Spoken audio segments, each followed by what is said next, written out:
أشهد أن لا إله إلا الله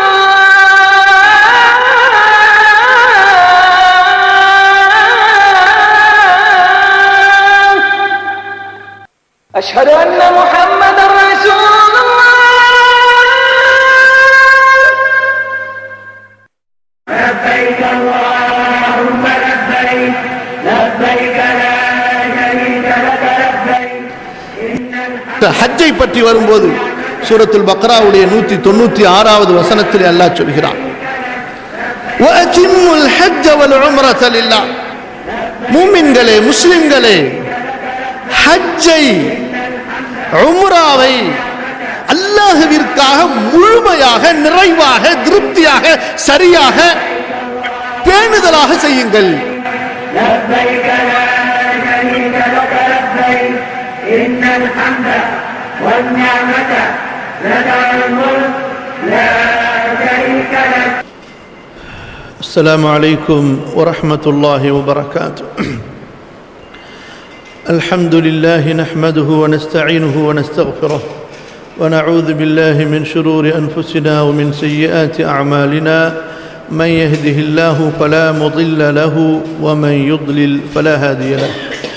أشهد أن لا إله إلا الله وحده لا شريك له وأشهد أن محمدا عبده ورسوله صلى الله عليه وعلى آله وصحبه وسلم تسليما كثيرا كثيرا. الله உங்கள் அமல்களை ஏற்று அருள் புரிவானாக. ஹஜ்ஜுடைய எண்ணத்தில் அதற்கான ஏற்பாடுகளில் இருக்கின்ற உங்கள் அனைவருடைய ஹஜ்ஜு பயணத்தையும் ஹஜ்ஜு வணக்கத்தையும் உங்கள் நல்ல பிரார்த்தனைகளையும் அல்லாஹ் ஏற்று அருள் புரிவானாக. சிரமங்கள், தடங்கல்கள், பிரச்சனைகள், இடையூறுகள் அனைத்தையும் விட்டு உங்கள் பயணத்தையும் அல்லாஹுவின் வீட்டை ஹஜ்ஜு செய்ய நாடியுள்ள எல்லா ஹாஜிகளுடைய பயணத்தையும் அல்லாஹ் பாதுகாத்து அருள்வானாக. ஆமீன் யா ரப்பல் ஆலமீன். கண்ணியத்திற்குரியவர்களே, பொதுவாக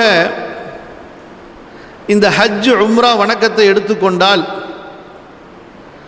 199 பயணிகள், ஹஜ்ஜுக்கு வருகின்ற 199 ஹஜ்ஜு பயணிகள், உம்ரா யாத்ரீகள், அதை பற்றிய அறிவு, ஞானம், கல்வி இல்லாமல் வருகிறார்கள் என்பது நீங்கள் அங்கு சென்று பார்த்தால் அதை உண்மை என்று தெரிந்து கொள்வீர்கள். எந்த ஒரு வணக்கத்தை அல்லாஹ்வுடைய தூதர் ஸல்லல்லாஹு அலைஹி வஸல்லம் வாழ்நாள் முழுக்க கற்றுக் கொடுத்து தங்களது பயணத்தில் 1,00,000க்கு மேற்பட்ட தோழர்களை அழைத்து சென்று ஹுது அன்னி மனாசிகக்கும், என்னிடமிருந்து இந்த ஹஜ்ஜு வணக்க வழிபாடுகளை, ஹஜ்ஜுடைய அமல்களை, கிரிகைகளை கற்றுக்கொள்ளுங்கள், படித்து கொள்ளுங்கள், எடுத்துக்கொள்ளுங்கள் என்று சொன்னார்களோ, அந்த ஹஜ்ஜு வணக்கத்தை ஒரு சில பக்கங்களை கொண்ட புத்தகங்களிலோ அல்லது அரை மணி நேரம் 1 மணி நேரம் கொண்ட வகுப்பிலோ படித்து தெரிந்து நிறைவு பெற்று ஹஜ்ஜு செய்து விடுவது என்பது முடியாத காரியம் என்பதை புரிந்து கொள்ளுங்கள். வெளிநாடுகளிலெல்லாம் ஹஜ்ஜுக்கு என்று முடிவு செய்ததிலிருந்து வாரத்திற்கு ஒரு முறை அல்லது மாதத்திற்கு 2 முறை என்று 6 மாதங்கள் அல்லது 8 மாதங்கள் தொடர்ந்து ஹஜ்ஜுடைய வகுப்புகள் நடக்கும். அதிலே கலந்து கொள்வார்கள். பிறகு ஹஜ்ஜுக்கு செல்வார்கள். அவர்களுடைய ஹஜ்ஜு அவர்களுக்கு திருப்தியாக இருக்கும். ஆனால் இந்தியாவை பொறுத்தவரை அப்படிப்பட்ட ஒரு விழிப்புணர்வு இல்லை என்பது மிக வருத்தத்திற்குரிய ஒரு செயல். சரி, இருந்தாலும் இந்த ஒரு வாய்ப்பையும் தவறவிடக்கூடாது என்பதற்காகத்தான் எனக்கு தெரிந்த சில நல்ல விஷயங்களை, ஹஜ் உம்ராவை பற்றிய நல்ல செய்திகளை குர்ஆன் ஹதீஸுடைய வெளிச்சத்தில் உங்களோடு பகிர்ந்து கொள்வதற்காக இங்கே வந்திருக்கின்றேன். ஒரு விஷயமாக நாம் பார்ப்போம். முதலாவதாக, அல்லாஹு தஆலா ஒவ்வொரு வணக்க வழிபாட்டுக்கும் ஒரு விசேஷ தன்மையை கொடுத்திருக்கின்றான். அப்படி பார்க்கும்போது இந்த ஹஜ் என்ற வணக்கம், உம்ரா என்ற இந்த வணக்கம், இதை செய்வதற்காக அல்லாஹ் ஒரு பூமியை தேர்ந்தெடுத்திருக்கிறான். கொஞ்சம் கவனித்து கேளுங்கள். இந்த ஹஜ் உம்ரா என்ற வணக்கத்தை செய்வதற்காக அல்லாஹு தஆலா அவனாக அவன் விரும்பிய அவனின் நாட்டப்படி அவன் ஒரு பூமியை தேர்ந்தெடுத்திருக்கிறான், பூமியிலே ஒரு பகுதியை தேர்ந்தெடுத்திருக்கிறான். அதைத்தான் மக்கா என்று அழைக்கிறோம், அல்லது பக்கா என்று அழைக்கிறோம், அல்லது உம்முல் குரா என்று அழைக்கிறோம், அல்லது அல் பலத் என்று அழைக்கிறோம். அல்லாஹ் இப்படித்தான் அந்த ஊரை அழைத்திருக்கிறான்.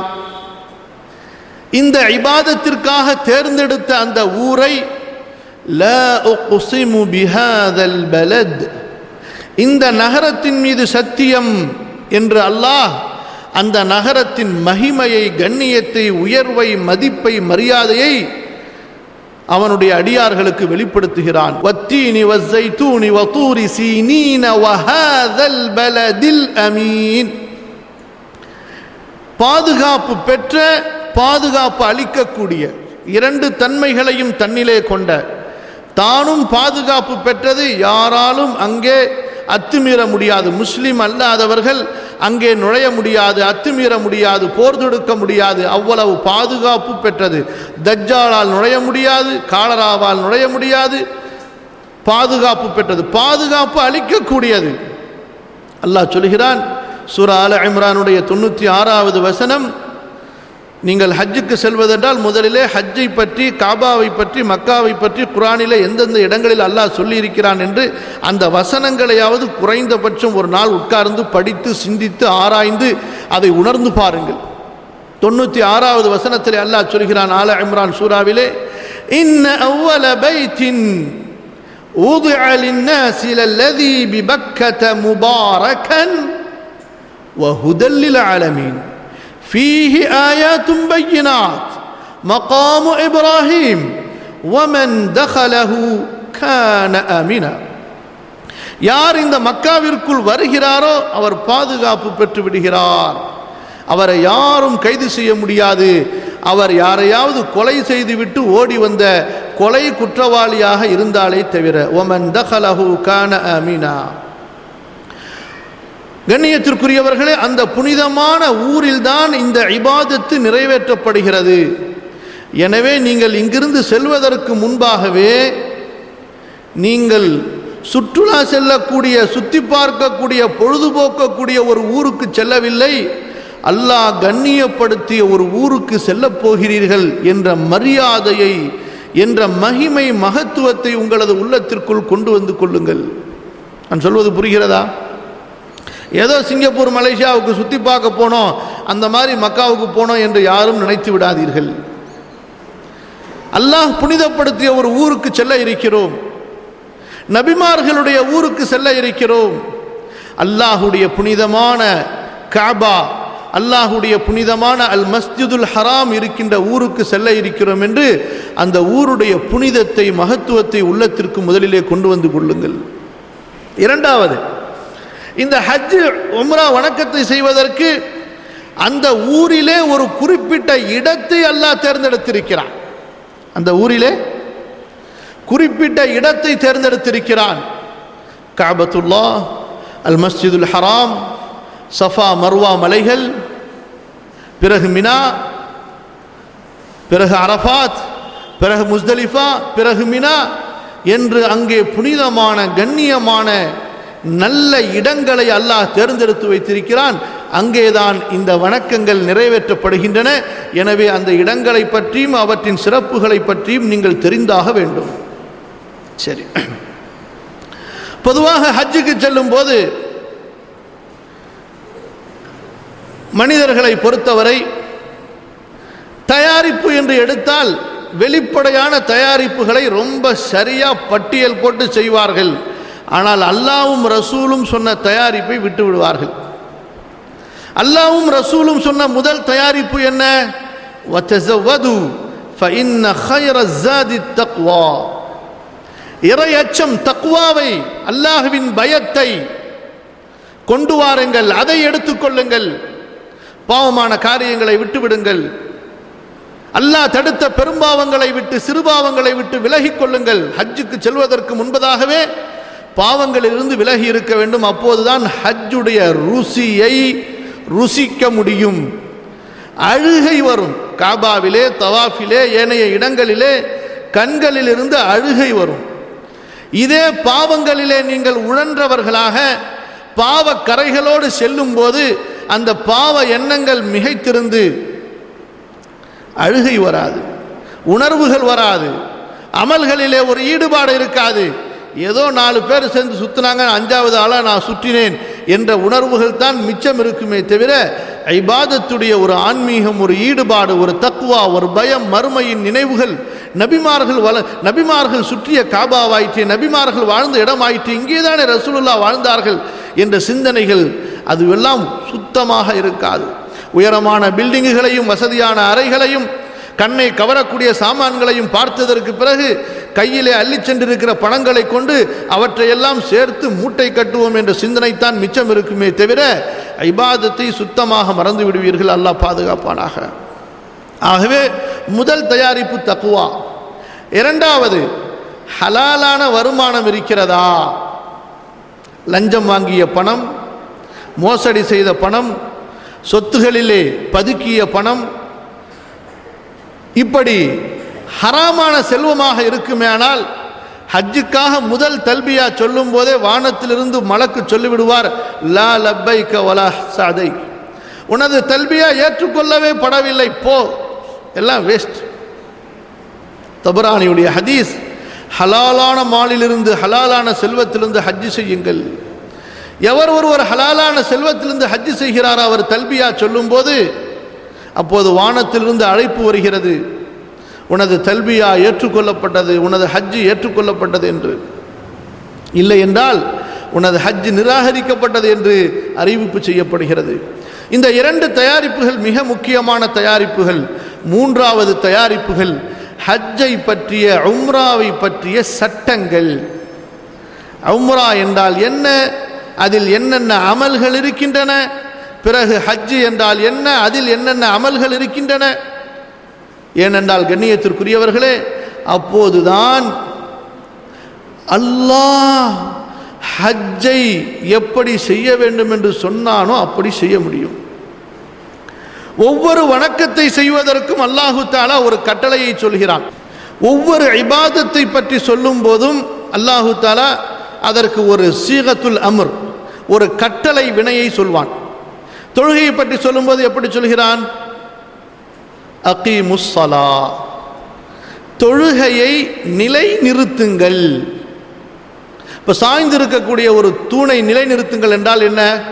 ஒரு தூண் கீழே விழுந்து கிடக்கு, அந்த தூணுடைய உயரத்துக்கு தகுந்த மாதிரி ஆழமாக பள்ளம் நோண்டி அதில் நல்ல சிமெண்ட்டு, ஜல்லி, காங்கிரீட்லாம் போட்டு நிறுத்தினா அந்த தூணு நிலைநிறுத்தப்பட்டது, சரியாக பொருத்தப்பட்டது.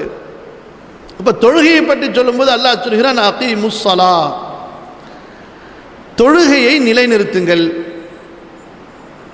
அடுத்து ஜகாத்தை பற்றி சொல்லும்போது வஆத்துஸ் ஸகா, ஜகாத்தை கொடுங்கள் என்று சொல்கிறான். ஆனால் இன்னைக்கு யாருமே 99.99% எந்த செல்வந்தர்களும் அல்லாஹ் மேலே சத்தியம் பண்ணி சொல்கிறேன், இன்ஷா அல்லாஹ் இந்த சத்தியம் பொய்யாக ஆகாது, ஜகாத்து கொடுக்கறதே கிடையாது. ஏன் அப்படி சொல்றேன்னு சொன்னால், ஜகாத்து கொடுங்கள் என்றால் என்ன அர்த்தம்? ஏழைகளை தேடி சென்று அவர்களது வீட்டிலே நீங்கள் கொடுத்து விட்டு வாருங்கள் என்றுதான் அர்த்தமே தவிர, ஏழைகளை, தேவை உள்ளவர்களை பிச்சைக்காரர்களாக ஆக்கி உங்களது வீட்டு கதவுகளை பலமுறை தட்ட வைத்து பலமுறை அவர்கள் விரட்டி அடிக்கப்பட்டதற்கு பிறகு அவர்களுடைய உரிமையிலிருந்து ஏனோ கடன் கொடுத்த மாதிரி கொடுக்கிறார்களே தவிர, செல்வந்தர்கள் ஏழைகளை தேடி சென்று அவர்களது வீட்டின் முற்றத்திலே நடுவிலே உட்கார்ந்து அவர்களை கண்ணியப்படுத்தி கொடுப்பது கிடையாது. அல்லாஹ் ஆத்து ஜக்கா, ஜக்காத்தை கொடுங்கள் என்று சொல்கிறானே, இதான் அர்த்தம். கொடுங்கள் என்றால் என்ன அர்த்தம்? அல்லாஹ் எங்கேயாவது ஜக்காத்தை வாங்குங்கள் என்று சொல்கிறானா? அது அமீருக்குள்ள கட்டளை. இன்று என்ன நடக்கிறது? ஏழைகள் ஜக்காத்தை வாங்குவதற்காக அலைகிறார்களே தவிர செல்வந்தர்கள் ஜக்காத்தை கொடுப்பதற்காக அலைவது கிடையாது. அல்லாஹ்வுடைய கட்டளை புறக்கணிக்கப்பட்டிருக்கிறது. நான் சொல்வது புரிகிறதா இல்லையா? உணர்கிறீர்களா இல்லையா? வஆத்து ஸக்கா, ஜக்காத்தை கொடுங்கள்.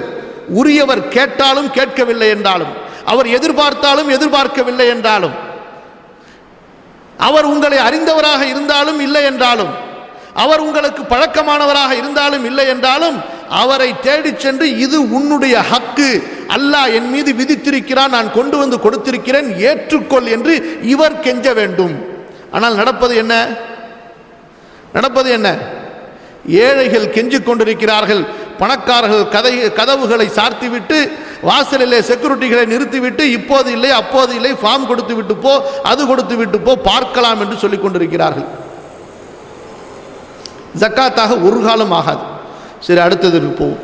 நோன்பை பற்றி அல்லாஹ் சொல்லும் போது யா அய்யுஹல்லதீன ஆமனு குதிப அலைக்குமுஸ் ஸியாம், நம்பிக்கையாளர்களே நோன்பு உங்களுக்கு விதி, மாற்ற முடியாது, தவிர்க்க முடியாது, கடமையான ஒரு விதியாக எழுதப்பட்ட ஒன்றாக ஆகிவிட்டது. இது நோன்புக்கு அல்லாஹ் சொல்கிறான். ஜகாத் ஹஜ்ஜை பற்றி வரும்போது சூரத்துல் பக்ராவுடைய 196வது வசனத்தில் அல்லாஹ் சொல்கிறான், வஅதிம்முல் ஹஜ்ஜ வல் உம்ரத லில்லாஹ். தமிழ்நாட்டிலிருந்து ஒரு 10,000 பேர் ஹஜ்ஜுக்கு போறாங்கன்னு எடுத்துக்கோங்க. இந்த 10,000 பேர்ல ஒரு 10 ஹாஜிக்காவது இந்த வசனம் தெரியுமா? குரான்ல அப்படி ஒரு வசனம் இருக்கா ஹஜ்ஜை பத்தின்னு கேட்டு பாருங்க. 10 பேர்ல ஒருத்தர் கூட தெரியாது. 10,000 ஹாஜிலிருந்து இல்லா மாஷா அல்லா ஏதாவது ஒரு ஆலிமோடு இருந்தாலே தவிர, அவர் ஆலிமாக இருந்தாலே தவிர ஒருத்தருக்கு கூட இப்படி ஒரு வசனம் குரான்ல இருக்குன்னு தெரியாது. ஏன் இங்கே வந்திருக்கக்கூடிய ஒரு 20 பேர் 10 பேர் எடுத்துக்கங்களேன். ஹஜ்ஜுக்கு போகிறோமே, ஹஜ்ஜை பற்றி குரானில் என்ன சொல்லப்பட்டிருக்குன்னு எங்கேயாவது தேடி பார்த்துருக்கிறீங்களா? ஆலிம்கள்கிட்ட கேட்டிருக்கிறீங்களா? வஅதிம்முல் ஹஜ்ஜ வல் உம்ரத லில்லாஹ். சூரத்துல் பக்ராவுடைய 196வது வசனம் அல்லாஹ் சொல்கிறான், மூமின்களே, முஸ்லிம்களே, ஹஜ்ஜை, உம்ராவை அல்லாஹ்விற்காக முழுமையாக, நிறைவாக, திருப்தியாக, சரியாக, பேணுதலாக செய்யுங்கள். சொல்கிற அர்த்தம் புரிகிறதா?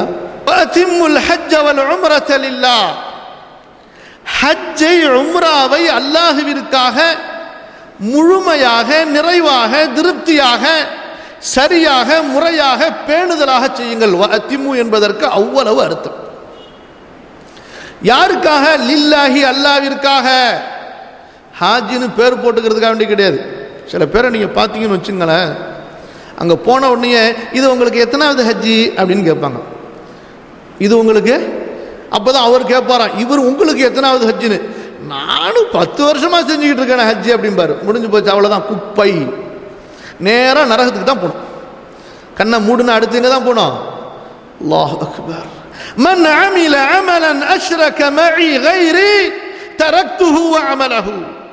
எவன் ஒருவன் ஒரு அமலை, ஒரு காரியத்தை செய்கிறான், அதில் என் அல்லாதவரையும் கூட்டாக்கி கொள்கிறானோ அவனையும் அவனது அமலையும் நான் விட்டு விடுகிறேன். போகும்பொழுது பக்கத்தில் அப்படியே அவராக பேச்சு கொடுப்பாரு, இது எனக்கு 5வது ஹஜ்ஜிங்க அப்படிம்பாரு. ஹாஜி என்று போடுவதற்கு அங்கேருந்து போயிட்டு வந்தோன்னு பாருங்களேன், ஹாஜின்னு போடாமல் ஒரு கல்யாண பத்திரிக்கை வந்தால் கல்யாணத்துக்கே போக மாட்டார். ஹாஜின்னு போடாமல், ஹாஜி ஹாஜிமானு பத்திரிகையில் போடாமல் வந்துச்சுன்னா கல்யாணத்துக்கே போக மாட்டாங்க. அதுலேயும் 2வது ஒரு ஹஜ்ஜுக்கு போயிட்டு அல் ஹாஜின்னு போடணுமா. சுப்ஹானல்லாஹி ரப்பில் ஆலமீன். வஅதிம்முல் ஹஜ்ஜ வல் உம்ரத லில்லாஹ். எனவே தான் அல்லாஹ்வுடைய தூதர் ஸல்லல்லாஹு அலைஹி வஸல்லம் ஹஜ்ஜுக்காக தல்பியா சொன்னபோது இதை நீங்கள் எழுதி கொள்ள வேண்டும், குறித்து கொள்ள வேண்டும். அல்லாஹும்ம ஹாதிஹி ஹஜ்ஜத்துன் லா ரியா ஃபீஹா வலா சும்ஆ. ஹஜ்ஜுக்காக தல்பியா சொல்வதற்கு முன்பு ரசூலுல்லாஹி ஸல்லல்லாஹு அலைஹி வஸல்லம் சொன்ன வார்த்தை, சொன்ன வாசகம், அல்லாஹ்வே, என் இறைவனே, இந்த ஹஜ், இதிலே நான் புகழை நாடவில்லை, நான் இதிலே பிறருடைய முகத்துதியை நாடவில்லை என்று ரசூலுல்லாஹ் ஹஜ்ஜுடைய தல்பியாவை ஆரம்பிப்பதற்கு முன்பு சொல்கிறார்கள் என்றால் எந்த அளவு அல்லாஹுவை பயந்திருப்பார்கள், முகஸ்துதி கலந்துவிடக்கூடாது என்று. அப்படித்தான் சூரா ஆல இம்ரானுடைய வசனத்திலும் வலில்லாஹி அலன்னாஸி ஹஜ்ஜுல் பைத், அல்லாஹ்வுக்காக அவனுடைய வீட்டை ஹஜ் செய்ய வாருங்கள், மக்களில் எவருக்கு உடலால் பொருளால் ஆற்றல் இருக்கிறதோ. எப்படி ஆரம்பிக்கிறான்? ஹஜ்ஜுடைய வணக்கத்தை ஆரம்பிக்கும் போதே வலில்லாஹி, அல்லாஹுவிற்காகவே, அவனுக்காக மட்டுமே அவனுடைய வீட்டை ஹஜ் செய்ய வாருங்கள். வியாபாரத்திற்காகவோ, புகழுக்காகவோ, தொழில்துறைக்காகவோ, அல்லது வேறு ஒன்றை நாடி, புகழை நாடி, பெருமையை நாடி, உலக லாபங்களை நாடி வராது. ஆம், ஹஜ்ஜுக்காக வந்துவிட்டு அல்லாஹ்வுடைய முகத்திற்காக வந்துவிட்டு அங்கே நீங்கள் பொருளையும் தேடினால் குற்றமில்லை. லைஸ அலைக்கும் ஜுனாஹுன் அன் தப்தகு ஃபضلا மின் ரப்பிக்கும். ஹஜ்ஜுக்கு வந்ததற்கு பிறகு அங்கே வியாபாரமும் நீங்கள் செய்ய நாடினால் உங்கள் மீது குற்றமில்லை என்று அல்லாஹ் சொல்கிறான். ஆனால் நோக்கம் எதுவாக இருக்க வேண்டும்? ஹஜ்ஜுக்காக, அல்லாஹ்விற்காக இருக்க வேண்டும். ஆக கண்ணியத்திற்குரியவர்களே, இது ஹஜ்ஜை பற்றி நீங்கள் தெரிந்திருக்க வேண்டிய முதல் விழிப்புணர்வு, முக்கியமான விழிப்புணர்வு. இந்த உணர்வுகளை, இந்த உள்ளச்சங்களை, இந்த ஷரியத்துடைய இந்த அம்சங்களை முதலிலே நீங்கள் மனதிற்குள் கொண்டு வந்து விட வேண்டும். உங்களை நீங்களே இது குறித்து விசாரித்துக் கொள்ள வேண்டும். சரி, பிறகு ஹஜ்ஜுக்கான ஏற்பாடு, உம்ராவுக்கான ஏற்பாடு. இப்போது நீங்கள் செல்லுகிற இந்த பயணம் ஹஜ்ஜுக்கான பயணம். ஆனால் இந்த பயணத்திலே உம்ராவும் இடம்பெறும். உம்ராவிற்கு பிறகு நீங்கள் ஹஜ்ஜு செய்வீர்கள். இப்போது நாம் உங்களுக்கு பிராக்டிக்கலாக, அதாவது நடைமுறையில் எதை செய்ய போகிறோமோ அதை சொல்கிறோம். ஏனென்றால் அத்தனை சட்டங்களையும் விரிவாக கூறுவதென்றால் நேரம் போதாது. இப்போ இந்த ஹஜ்ஜுடைய பயணத்தில், ஹஜ்ஜுடைய இபாதத்தில் கொஞ்சம் கவனமாக கேளுங்கள். உம்ரா என்ற ஒரு பயணம் உள்ளே இருக்கிறது. சொல்வது புரிகிறதா? ஹஜ் என்ற இந்த பயணத்தில் உம்ரா என்ற இன்னொரு ஒரு இபாதத்தும் உள்ளே இருக்கிறது. ஆகவே உம்ராவை பற்றி தெரிந்து கொண்டால் பாதி ஹஜ்ஜை தெரிந்து கொண்டோம். பிறகு ஹஜ்ஜை பற்றி தெரியும் போது அடுத்த பாதி ஹஜ்ஜை தெரிந்து கொள்கிறோம். ரசூலுல்லாஹி ஸல்லல்லாஹு அலைஹி வஸல்லம் ஹஜ்ஜுடைய வணக்கத்தை பார்க்கும்போது அவர்களும் சரி, அவர்களுக்கு முன்னால் வாழ்ந்த நபிமார்களும் சரி, முந்திய வேதங்களிலும் சரி, இஸ்லாமிய ஷரீஆவிலும் சரி, மூன்று விதமான ஹஜ்ஜுகள் ஏற்றுக்கொள்ளப்பட்டவை. மூன்று விதமான ஹஜ்ஜுகள் இருக்கின்றன. ஹஜ்ஜில் எத்தனை வகை இருக்கின்றன? மூன்று விதமான ஹஜ்ஜுகள் இருக்கின்றன. ஹஜ்ஜுடைய முதல் வகை ஹஜ் இஃப்ராத் என்று சொல்லப்படும். ஹஜ் இஃப்ராத், அதாவது ஹஜ் மட்டும் செய்யப்படும், உம்ரா இருக்காது. ஹஜ் மட்டும் செய்யப்படும், உம்ரா இருக்காது. இங்கிருந்து நீங்கள் புறப்பட்டு செல்லும் போது அந்த மீகாத் என்று சொல்லப்படுகிற, அதாவது ஜித்தாவிலே நாம் இறங்குவதற்கு ஒரு 25 நிமிடத்திற்கு முன்னால் வருகிற எலம்லம் என்ற அந்த இடத்திலே விமானம் பறந்து கொண்டிருக்கும் போது அறிவிப்பு செய்யப்படும், நாம் இப்போது மீகாத், அந்த எல்லையை கடக்கிறோம் என்று. அப்போது நீங்கள் தல்பியா சொல்லும் போது, நியத்து வைக்கும் போது லப்பைக ஹஜ்ஜதன் என்று சொல்லும் போது அது வெறும் ஹஜ்ஜாக மட்டும் ஆகிறது. வெறும் ஹஜ்ஜாக மட்டும் ஆகிறது. நீங்கள் அங்கே சென்று தவாஃப் செய்துவிட்டு, பிறகு விருப்பப்பட்டால் சஅயும் செய்துவிட்டு, அதே இஹ்ராமிலே நீங்கள் ஹஜ்ஜுடைய காலம் வரை, பிறகு 8, பிறகு 9, பிறகு 10, பிறகு 11 வரை நீங்கள் தங்கியிருப்பீர்கள் அதே இஹ்ராமிலே. இஹ்ராமுடைய துணியை மாற்றலாம், ஆனால் இஹ்ராமுடைய கட்டுப்பாட்டில் தான் நீங்கள் இருப்பீர்கள். எப்போது நீங்கள் பிறை 10 அன்று கல்லெறிந்ததற்கு பிறகு, குர்பானி கொடுத்ததற்கு பிறகு, முடி இறக்கியதற்கு பிறகு இஹ்ராமை அவிழ்க்கிறீர்களோ அதுவரை இஹ்ராம் என்ற அந்த கட்டுப்பாடு, இஹ்ராம் என்பதற்கு என்ன பொருள்? கட்டுப்பாடு. அணியப்படக்கூடிய ஆடை மட்டுமல்ல, கட்டுப்பாடு. பெண்களுக்கு ஆடை இல்லை, கட்டுப்பாடு இருக்கிறது. ஆண்களுக்கு ஆடையும் இருக்கிறது, கட்டுப்பாடும் இருக்கிறது. புரிகிறதா? பெண்கள் எப்போதும் அணிந்து கொள்கிற ஆடையிலேயே அவர்கள் இருக்கலாம். வெளியிலே வரும்போது ஹிஜாபோடு இருப்பார்கள். ஆண்களை பொறுத்தவரை தைக்கப்படாத 2 வெண்மை நிற ஆடைகளோடு அந்த கட்டுப்பாடு, நீயத்தோடு இருக்கிற அந்த கட்டுப்பாட்டுக்கு இஹ்ராம் என்று சொல்லப்படும்.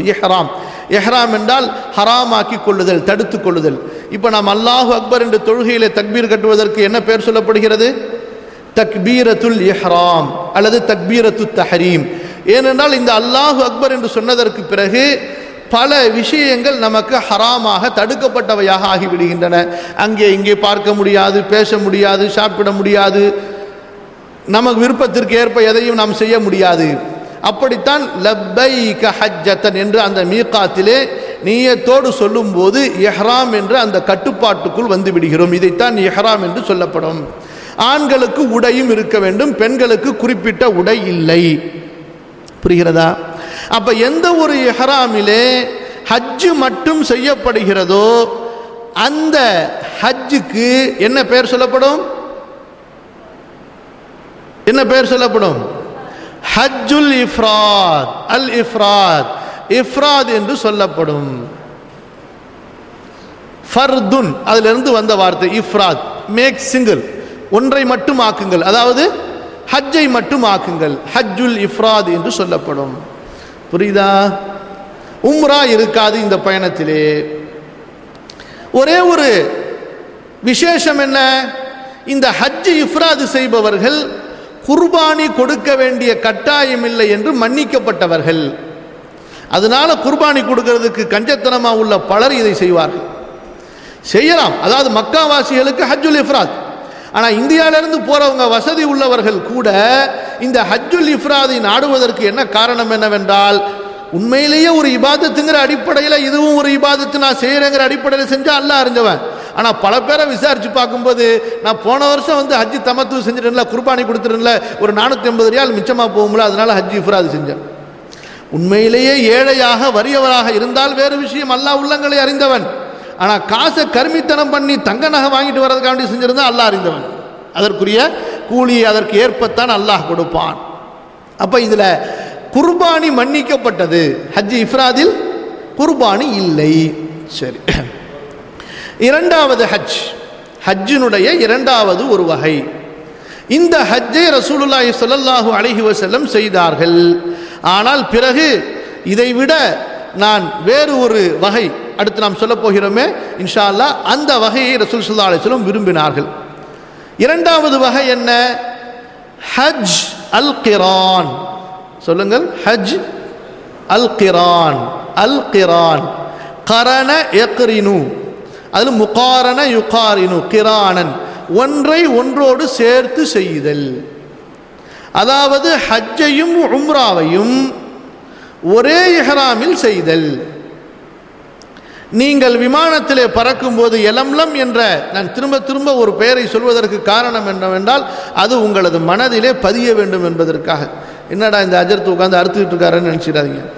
எலம்லம் என்ற இடத்திலே நீங்கள் விமானத்திலே பறந்து செல்லும் போது லப்பைக ஹஜ்ஜதன் வ உம்ரதன், லப்பைக ஹஜ்ஜதன் வ உம்ரதன், ஹஜ்ஜுக்காகவும் உம்ராவுக்காகவும் தல்பியா சொல்கிறேன். அதற்கு என்ன பொருள்? ஹஜ்ஜுக்காகவும் உம்ராவுக்காகவும் தல்பியா சொல்கிறேன் என்று நியத்து வைத்து கொண்டால் அந்த ஹஜ்ஜுக்கு பெயர் ஹஜ் கிரான் என்று சொல்லப்படும். அதாவது நீங்கள் செல்வீர்கள், உம்ராவுடைய தவாஃப் செய்வீர்கள்.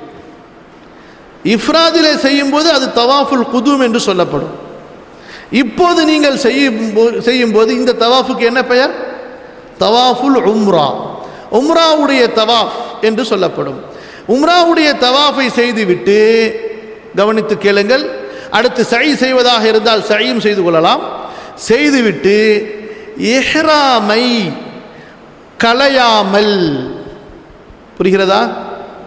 அப்போ இஹ்ராமை களையிறதுனா ட்ரெஸ்ஸை கழட்டுறதுன்னு மட்டும் நினச்சிடாதீங்க.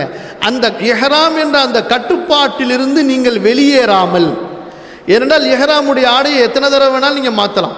காலையில் ஒன்று, மத்தியானம் ஒன்று, சாயந்தரம் ஒன்றுன்னு சொல்லி உங்களுடைய தேவைக்கு ஏற்ப மாற்றலாம். அது போன்றுதான் பெண்களும் இஹ்ராமுடைய அந்த கட்டுப்பாட்டுக்குள், அதாவது இஹ்ராமில் தடை செய்யப்பட்டது என்ன? தலைமுடியை வெட்டக்கூடாது, நகத்தை வெட்டக்கூடாது, நறுமணம் பூசக்கூடாது, முகத்தை மறைக்கக்கூடாது, ஆண்களாக இருந்தால் தலையை மறைக்கக்கூடாது, பிறகு கையுறை அணியக்கூடாது, காலுறை அணியக்கூடாது என்று தடை செய்யப்பட்ட அந்த விஷயங்களை செய்யாமல் தடுத்து கொண்டு இருக்க வேண்டும். எதுவரை? ஹஜ்ஜுடைய தவாஃபை அல்லது ஹஜ்ஜுடைய அமல்களில் பெரும்பாலானவற்றை நீங்கள் செய்கிற வரை.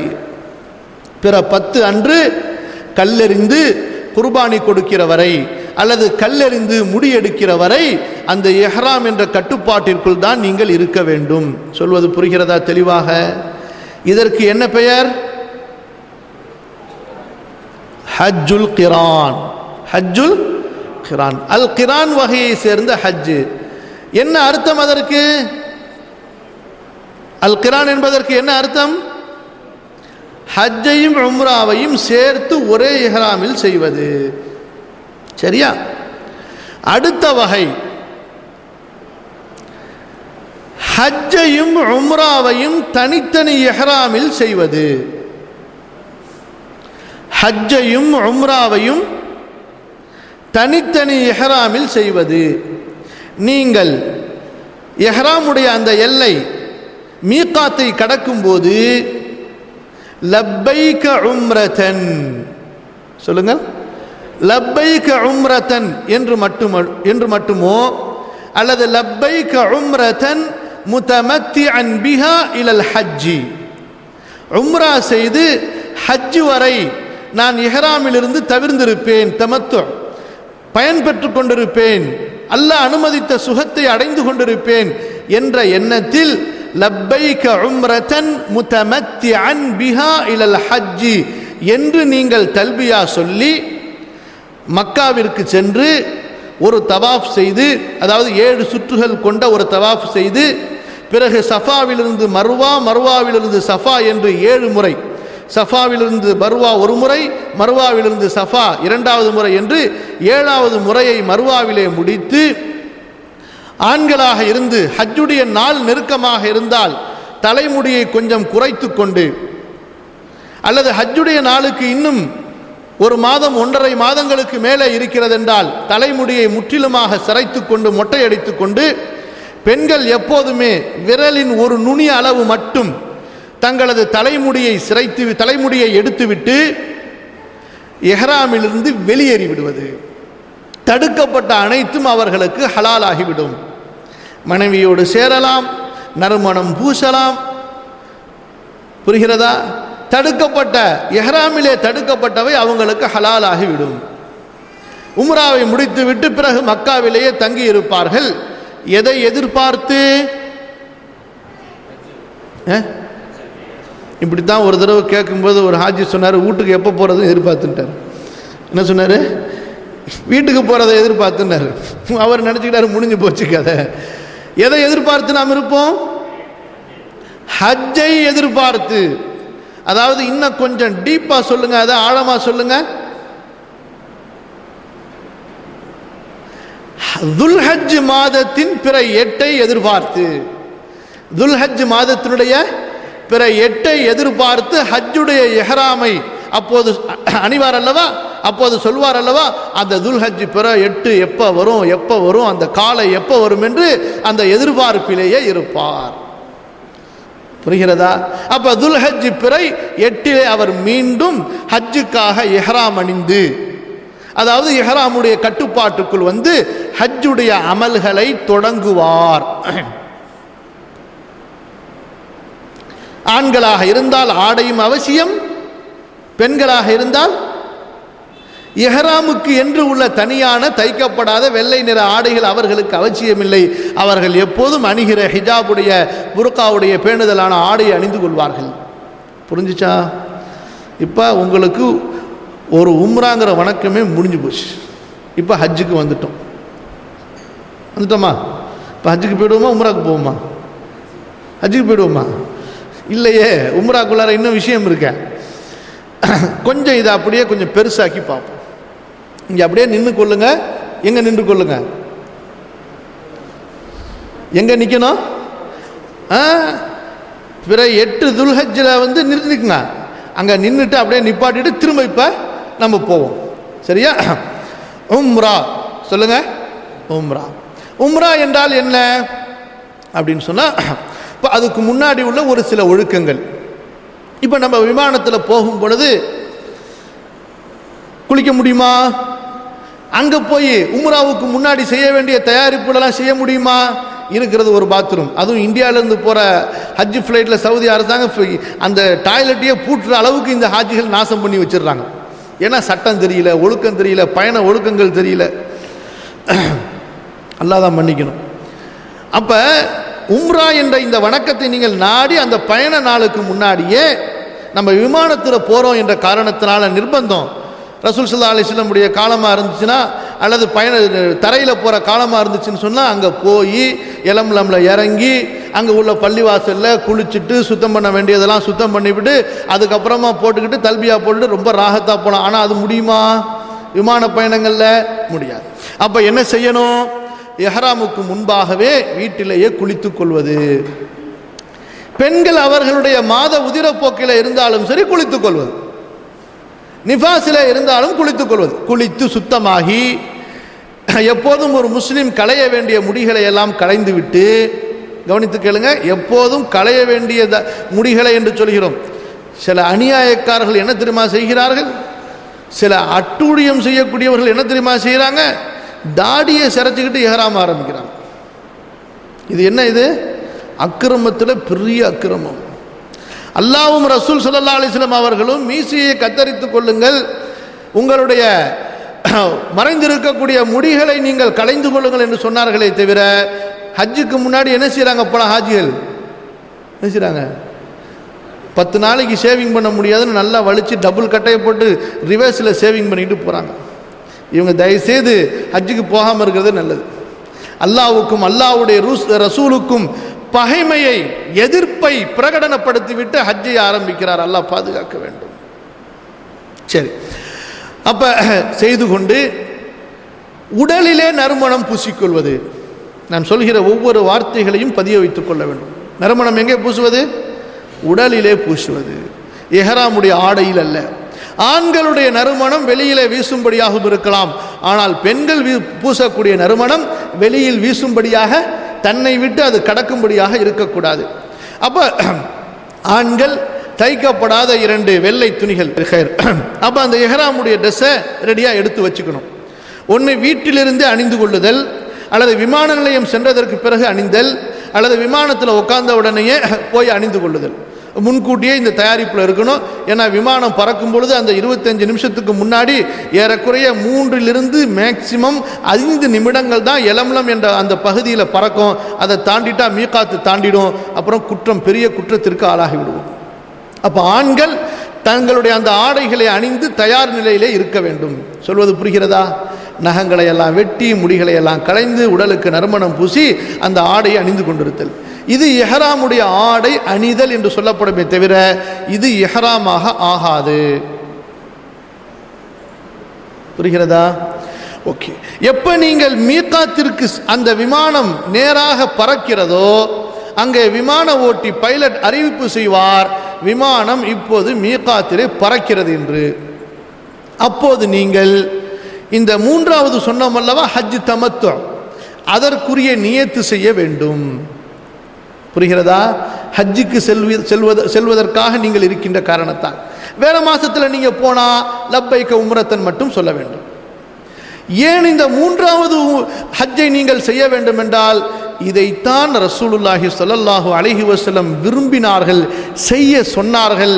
ஹஜ்ஜுடைய பிராணியை அழைத்து வராமல் கிரானுடைய நிய்யத்திலே வந்தவர்களை எல்லாம் நீங்கள் உங்களது இஹ்ராமை அவிழ்த்து விட்டு, களைந்து விட்டு நீங்கள் ஹலாலாகி கொள்ளுங்கள், உங்களது ஹஜ்ஜை தமத்துஆக மாற்றிக்கொள்ளுங்கள் என்று கட்டளை பிறப்பித்தார்கள் இறுதியிலே.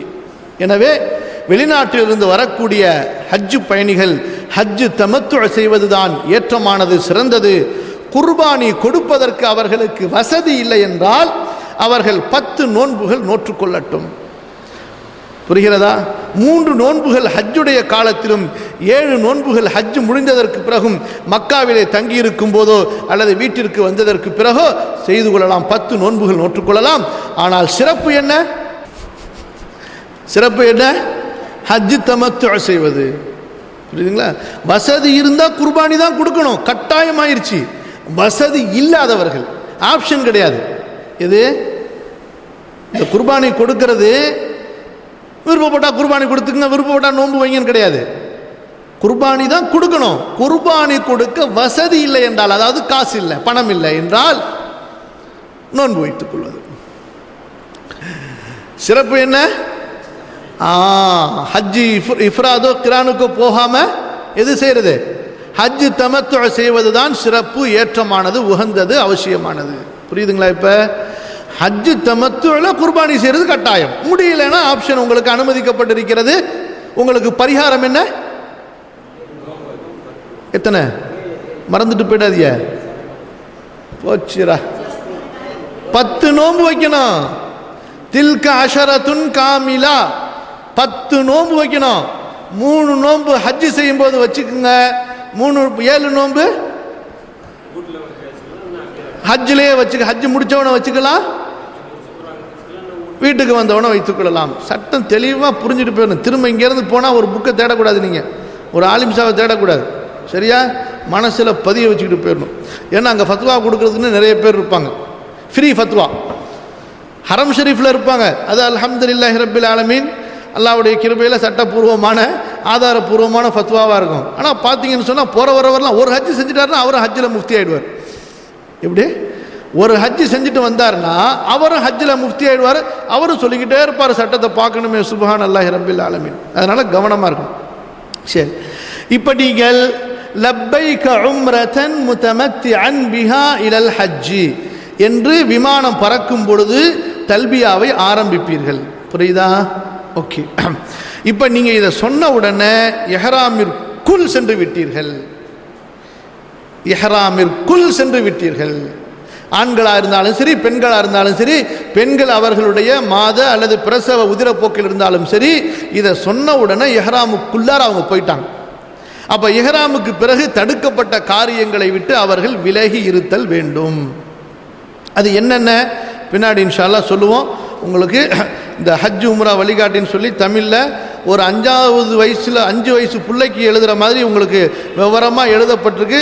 ஒரு 5 வயசு பிள்ளைகிட்ட அல்லது ஒரு 10 வயசு பிள்ளைகிட்ட இந்த புக்கை கொடுத்தாலும் அவர் தனியாக ஹஜ் செஞ்சுட்டு வந்துடுற மாதிரி, நம்ம தமிழ்நாட்டில் சொல்கிற மாதிரி கிளிப்பிள்ளைக்கு சொல்கிற மாதிரி, எப்படி கிளிப்பிள்ளைக்கு சொல்கிற மாதிரி இன்ஷா அல்லாஹ் உங்களுக்கு அரபி நூல்கள்லேருந்து தொகுக்கப்பட்டிருக்கு. தேவையானவர்கள் வாங்கி பயன்பெறுங்க. அப்போ என்ன செய்கிறோம் நாம்? லப்பைக உம்ரதன், திரும்ப திரும்ப ஏன் சொல்கிறேன், சொல்லிக்கிட்டே இருக்கணும் நீங்கள் வாயில. லப்பைக உம்ரதன் முத்தமத்திஅன் பிஹா இலல் ஹஜ்ஜி என்று சொன்ன உடனே நீங்கள் உம்ராவுக்குள்ளார வந்துட்டீங்க. அடுத்து என்ன செய்யணும்? இன்னும் 20 நிமிஷம் இருக்குது. இறங்குறதுக்கு சாமானை இறக்கணும், நல்லா தூங்கணும். மிச்ச மீதி விமானத்தில் பேசின விட்ட பேச்செல்லாம் திரும்ப ஆரம்பிச்சிடணும். அப்படியா? கவனித்து கேளுங்கள். எப்போ நீங்கள் ஹஜ்ஜுக்குன்னு இஹ்ராம ஆரம்பிக்கிறீங்களோ அல்லது அந்த பயணத்தை ஆரம்பிக்கிறீங்களோ, இன்ஷா அல்லாஹ் திரும்ப வர்ற வரைக்கும் அவசியமானதை கூட ரொம்ப நிர்பந்தமாக இருந்தால் தான் பேசுவேன்னு முடிவுக்கு வந்துருங்க. எப்படி? அவசியமாக இருந்தால் கூட ரொம்ப நிர்பந்த நேரத்தில் தான் பேசுவேன்னு முடிவு செஞ்சுட்டா அனாவசியமான பேச்சுக்கு வேலையே இருக்காது. அதனால தான் ஃபமன் ஃபரத ஃபீஹின்னல் ஹஜ்ஜ ஃபலா ரஃபஸ வலா ஃபுசூக வலா ஜிதால ஃபில் ஹஜ்.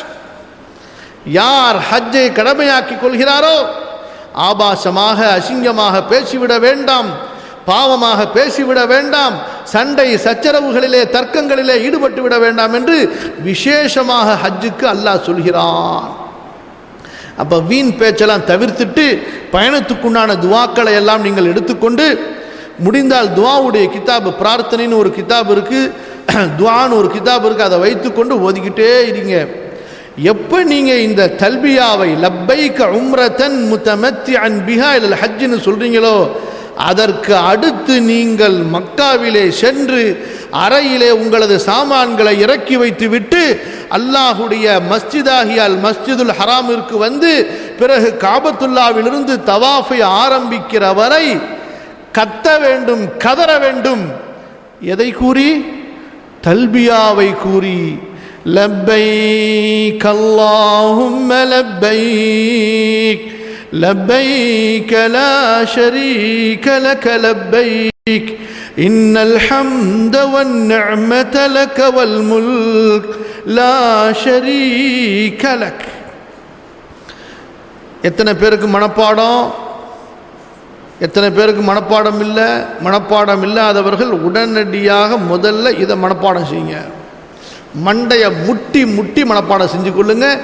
அழகான முறையிலே உச்சரிப்போடு சொல்லப்படுவதை கேட்டு கேட்டு மனப்பாடம் செய்து கொள்ளுங்கள். அஃதலுல் ஹஜ்ஜி, ஹஜ்ஜிலேயே சிறந்த ஹஜ் எது தெரியுமா? எந்த ஹஜ்ஜிலே அல் ஹஜ் வல் ஹஜ், எந்த ஹஜ்ஜிலே அதிகமாக தல்பியா கதறி சொல்லப்பட்டதோ, எந்த ஹஜ்ஜிலே அதிகமாக குர்பானி கொடுக்கப்பட்டதோ, சஹாபாக்கள் துல் ஹுலைஃபாவிலிருந்து தல்பியாவை ஆரம்பித்து கத்தினால் கதறினால் மக்கா வந்து சேரும்போது அவர்களுடைய தொண்டைகளெல்லாம் வறண்டு வாயிலிருந்து சப்தம் வராமல் அடுத்து காற்று தான் வரும். அந்த அளவிற்கு தல்பியாவை உறக்கச் சொல்லுவார்கள். ஏனைய திக்ருகளை எல்லாம் அமைதியாக சொல்லும்படி கூறிய அல்லாஹ்வும் அல்லாஹ்வுடைய தூதரும் இந்த தல்பியா என்ற திக்ரை மட்டும் கத்தி கதறி சொல்கிறார்கள்.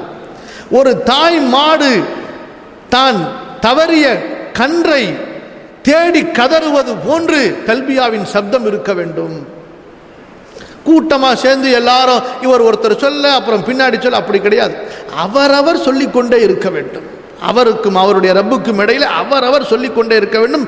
பிறர் சொல்வதை பார்க்கக்கூடாது. புரிகிறதா? நபி அவர்கள் சொன்னார்கள் ஸல்லல்லாஹு அலைஹி வஸல்லம், எவ்வளவு உறக்க தல்பியா சொல்லப்படுகிறதோ வலது பக்கம் இடது பக்கம் அந்த தல்பியாவின் சப்தம் எதுவரை சென்று சேருகிறதோ அவையெல்லாம் நாளை மறுமையில் இவருக்காக சாட்சி சொல்ல வரும் என்று. சரியா? ஹைர். அப்ப இந்த தல்பியாவை சொல்லிக்கொண்டே இருக்க வேண்டும். பெண்கள் தங்களுக்கு அருகிலே ஆண்கள் இல்லை என்றால் அவர்களும் சப்தமாக சொல்வார்கள். ஆண்கள் அருகிலே இருக்கிறார்கள், உதாரணத்திற்கு விமானத்தில் இருக்கையிலே அமர்ந்திருப்பது போன்று, அல்லது அங்கே இமிகிரேஷனிலோ அல்லது இமிகிரேஷனுக்கு பிறகு நமது பேருந்தை பஸ்ஸை எதிர்பார்த்து அமர்ந்திருக்கக்கூடிய அந்த வெயிட்டிங் ஹால், அங்கேயோ அந்த இடங்களிலே ஆண்கள் அருகில் இருக்கிற காரணத்தால் அவர்கள் தங்களது வாய்க்குள் சொல்லிக் கொண்டிருப்பார்கள். அப்படி ஆண்கள் அருகிலே இல்லை என்றால் அவர்களும் ஓரளவு சப்தத்தோடு தான் இந்த தல்பியாவை சொல்ல வேண்டும். அன்னை ஆயிஷா ரலியல்லாஹு அன்ஹா அப்படித்தான் சொன்னார்கள். ஹைர். இப்போ திரும்ப கொஞ்சம் பின்னாடி போயிட்டு முன்னாடி வருவோம். உம்ராவிலே முதலில் நாம் செய்ய வேண்டிய அந்த அமலுக்கு பெயர் என்ன? இஹ்ராம். என்ன செய்யணும்? இஹ்ராம் செய்ய வேண்டும். சரியா? இஹ்ராம் என்றால் என்ன? ஆண்களுக்கு ஆடை அணிந்து தல்பியா சொல்லுதல், நீயத்தோடு, மனசிலே அந்த நீயத்தோடு. என்ன செய்ய போறோம்? உம்ராவை செஞ்சுட்டு பிறகு ஹஜ் செய்ய போறோம்ங்கிற நீயத்தோட. பெண்களுக்கு அவர்கள் இருக்கிற ஆடையிலேயே அந்த உம்ராவுடைய நீயத்தோடு லப்பைக் உம்ரத்தன் என்று சொல்கிறது நீயத்து. ஹைர். உம்ராவிலே அடுத்து நாம் செய்கிற இபாதத்து என்ன? தல்பியா. லப்பைக் உம்ரத்தன் என்று சொன்னதற்கு பிறகு தவாஃபை ஆரம்பிக்கிற வரை நாம் செய்ய வேண்டிய இபாதத்து என்ன? தல்பியா. ஓதிக்கொண்டே இருப்பது. அறையிலும் சரி, இமிகிரேஷன்லையும் சரி, வெயிட்டிங் ஹால்லையும் சரி, பஸ்ஸிலையும் சரி, இறங்கும் போதும் சரி, நடக்கும் போதும் சரி ஓதிக்கொண்டே இருக்க வேண்டும். ஆனால் பெரும்பாலான ஹாஜிகள் உம்ரா பயணிகளை பார்த்தால் 2 தடவை 3 தடவை சொல்லுவாங்க, அதோட முடிஞ்சு போச்சு கதையை. ஊர் கதை, சொந்த கதை, சோக கதை, எல்லா கதையும் பேசிடுவாங்க. திரும்ப கடைசியில் அவங்களுக்கு கூட்டிகிட்டு போகிற கைடு எல்லாரும் உம்ராவுக்கு நம்ம தவாஃப் செய்ய போகிறோம் வாங்க எல்லாரும் லப்பைக்குன்னு சொல்லுவார். அப்போ தான் ஞாபகம், இது எங்கேயோ சொன்னோம்ல நம்ம அப்படின்னு சொல்லிட்டு. எல்லாம் பாதுகாக்க வேண்டும். வீண் பேச்சுகள், வீணான விமர்சனங்கள், வீணான சண்டைகள். இன்னொரு விஷயத்தை நான் உங்களுக்கு சொல்லிக் கொள்கிறேன். இந்த ஹஜ்ஜு உம்ராவுக்கு புறப்படக்கூடிய நீங்கள் அளவில்லாத அளவிற்கு, எப்படி அளவில்லாத அளவிற்கு நீங்கள் எடுத்துக்கொள்ள வேண்டிய சாமான் ஒன்று என்ன தெரியுமா? அன்லிமிட்டட் நீங்கள் கேரி செய்தாக வேண்டும். எடுத்து வச்சுக்கணும். அதை என்ன சொல்லுங்க? மாஷா அல்லாஹ். பொறுமை என்ன வைத்துக்கணும்? சபர் இருக்கணும். இறங்கினவனே பார்க்கணுமே. முட்டா பசங்க தான் பேசுவார். வீணா போனவன் என்ன திட்ட முடியுமோ, எங்கேருந்து டிராவல்ஸுக்காரங்கள்லேருந்து, இமிகிரேஷன்லேருந்து, கவர்மெண்ட்லேருந்து, அரசாங்கத்திலேருந்து எல்லாரையும் திட்டி தொலைச்சிடுவார். கண்ணியத்திற்குரியவர்களை, விமானத்திலே நீங்கள் இறங்கியதிலிருந்து ஏறக்குறைய 10 மணி நேரம் ஆகும். பசி பட்டினி, அதுக்கு தகுந்த மாதிரி பிஸ்கட்டு சாமான் லொட்டு லோசுக்கெல்லாம் நீங்கள் வச்சுக்கிட்டு போகணுமே தவிர அங்கே போய் யாரையும் திட்டுறதுனால நடக்க போகிறது எதுவுமே கிடையாது. புரியுதுங்களா? இமிகிரேஷனில் 3 மணி நேரம் ஆகும். ஏன் இமிகிரேஷனில் அந்த இமிகிரேஷன் ஆஃபீஸருக்கு முன்னாடி நிற்கும் போதே 1/2 மணி நேரம் ஆகும். பொறுத்து தான் இருக்கணும். ஒன்றும் பேசக்கூடாது.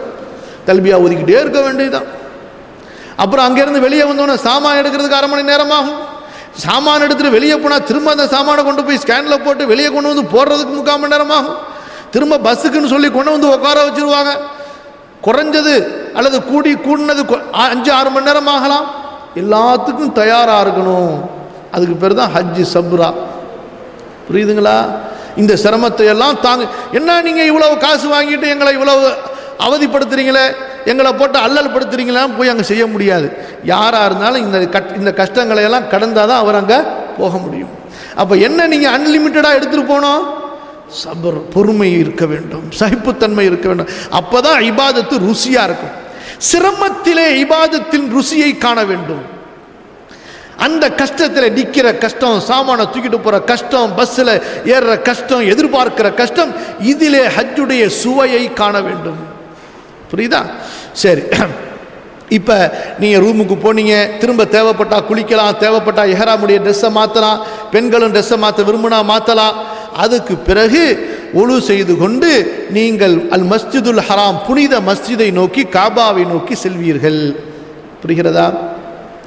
அப்போ நீங்கள் மற்ற ஒழுக்கங்களை இன்ஷால்லா போகும்போது அவங்களோட நீங்கள் கேட்டுக்கலாம். நம்ம கொஞ்சம் சுருக்கமாக போகிறோம், நேரமும் ரொம்ப நமக்கு குறைவாக இருக்கின்ற காரணத்தால். இப்போ நீங்கள் காபத்துல்லால போய் செய்ய போகிற உம்ராவுடைய அந்த வணக்கத்திற்கு பெயர் தவாஃப் என்று சொல்லப்படும். என்ன சொல்லப்படும்? தவாஃப் என்று சொல்லப்படும்.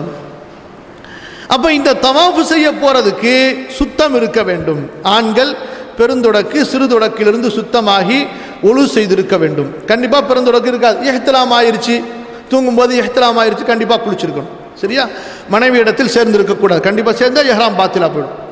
இப்போ பெண்களாகப்பட்டவர்கள் அவர்கள் மாத தொடக்கிலோ அல்லது பிரசவ தொடக்கிலோ இருந்தால் அவர்கள் தங்களது அறைகளிலேயே தங்களது சுத்த நாளை எதிர்பார்த்திருப்பார்கள். இஹ்ராமுடைய அதே நிலையிலேயே அவர்கள் தவாஃபிற்கு வரமாட்டார்கள். புரிகிறதா? ஓகே, ஹைர். இப்போ நாம் அந்த மஸ்ஜிதுல் ஹராமிற்குள் வரும் பொழுது, எல்லா மஸ்ஜிதிற்கும் செல்லும் போது என்ன மஸ்ஜிதுடைய துஆவை ஓத வேண்டுமோ, அஊது பில்லாஹில் அஸீம் வ பிவஜ்ஹில் கரீம் வ சுல்தானிஹில் கதீம் மினஷ் ஷைத்தானிர் ரஜீம், அல்லாஹும்ம இஃப்தஹ் லி அப்வாப ரஹ்மத்திக், அல்லாஹும்ம ஸல்லி வ ஸல்லிம் வ பாரிக் அலா நபியிக வ ரசூலிக் என்ற அந்த ஸலவாத்துகள், அந்த துஆக்களை சொல்லி வலது காலை முன்வைத்து நாம் மஸ்ஜிதிற்குள் செல்ல வேண்டும். புரிகிறதா? சரி, இப்போ நம்ம இஹ்ராமுடைய ஆடையை அணிந்திருக்கக்கூடிய ஆண்கள் தவாஃபுடைய இடத்தை நெருங்கும் போது, கவனித்து கேளுங்கள், தவாஃபுடைய இடத்தை நெருங்கும் போது அவர்கள் தாங்கள் அணிந்திருக்கக்கூடிய இந்த இஹ்ராமுடைய ஆடையிலே ஒரு சிறு மாற்றம் செய்வார்கள். புரியுதுங்களா?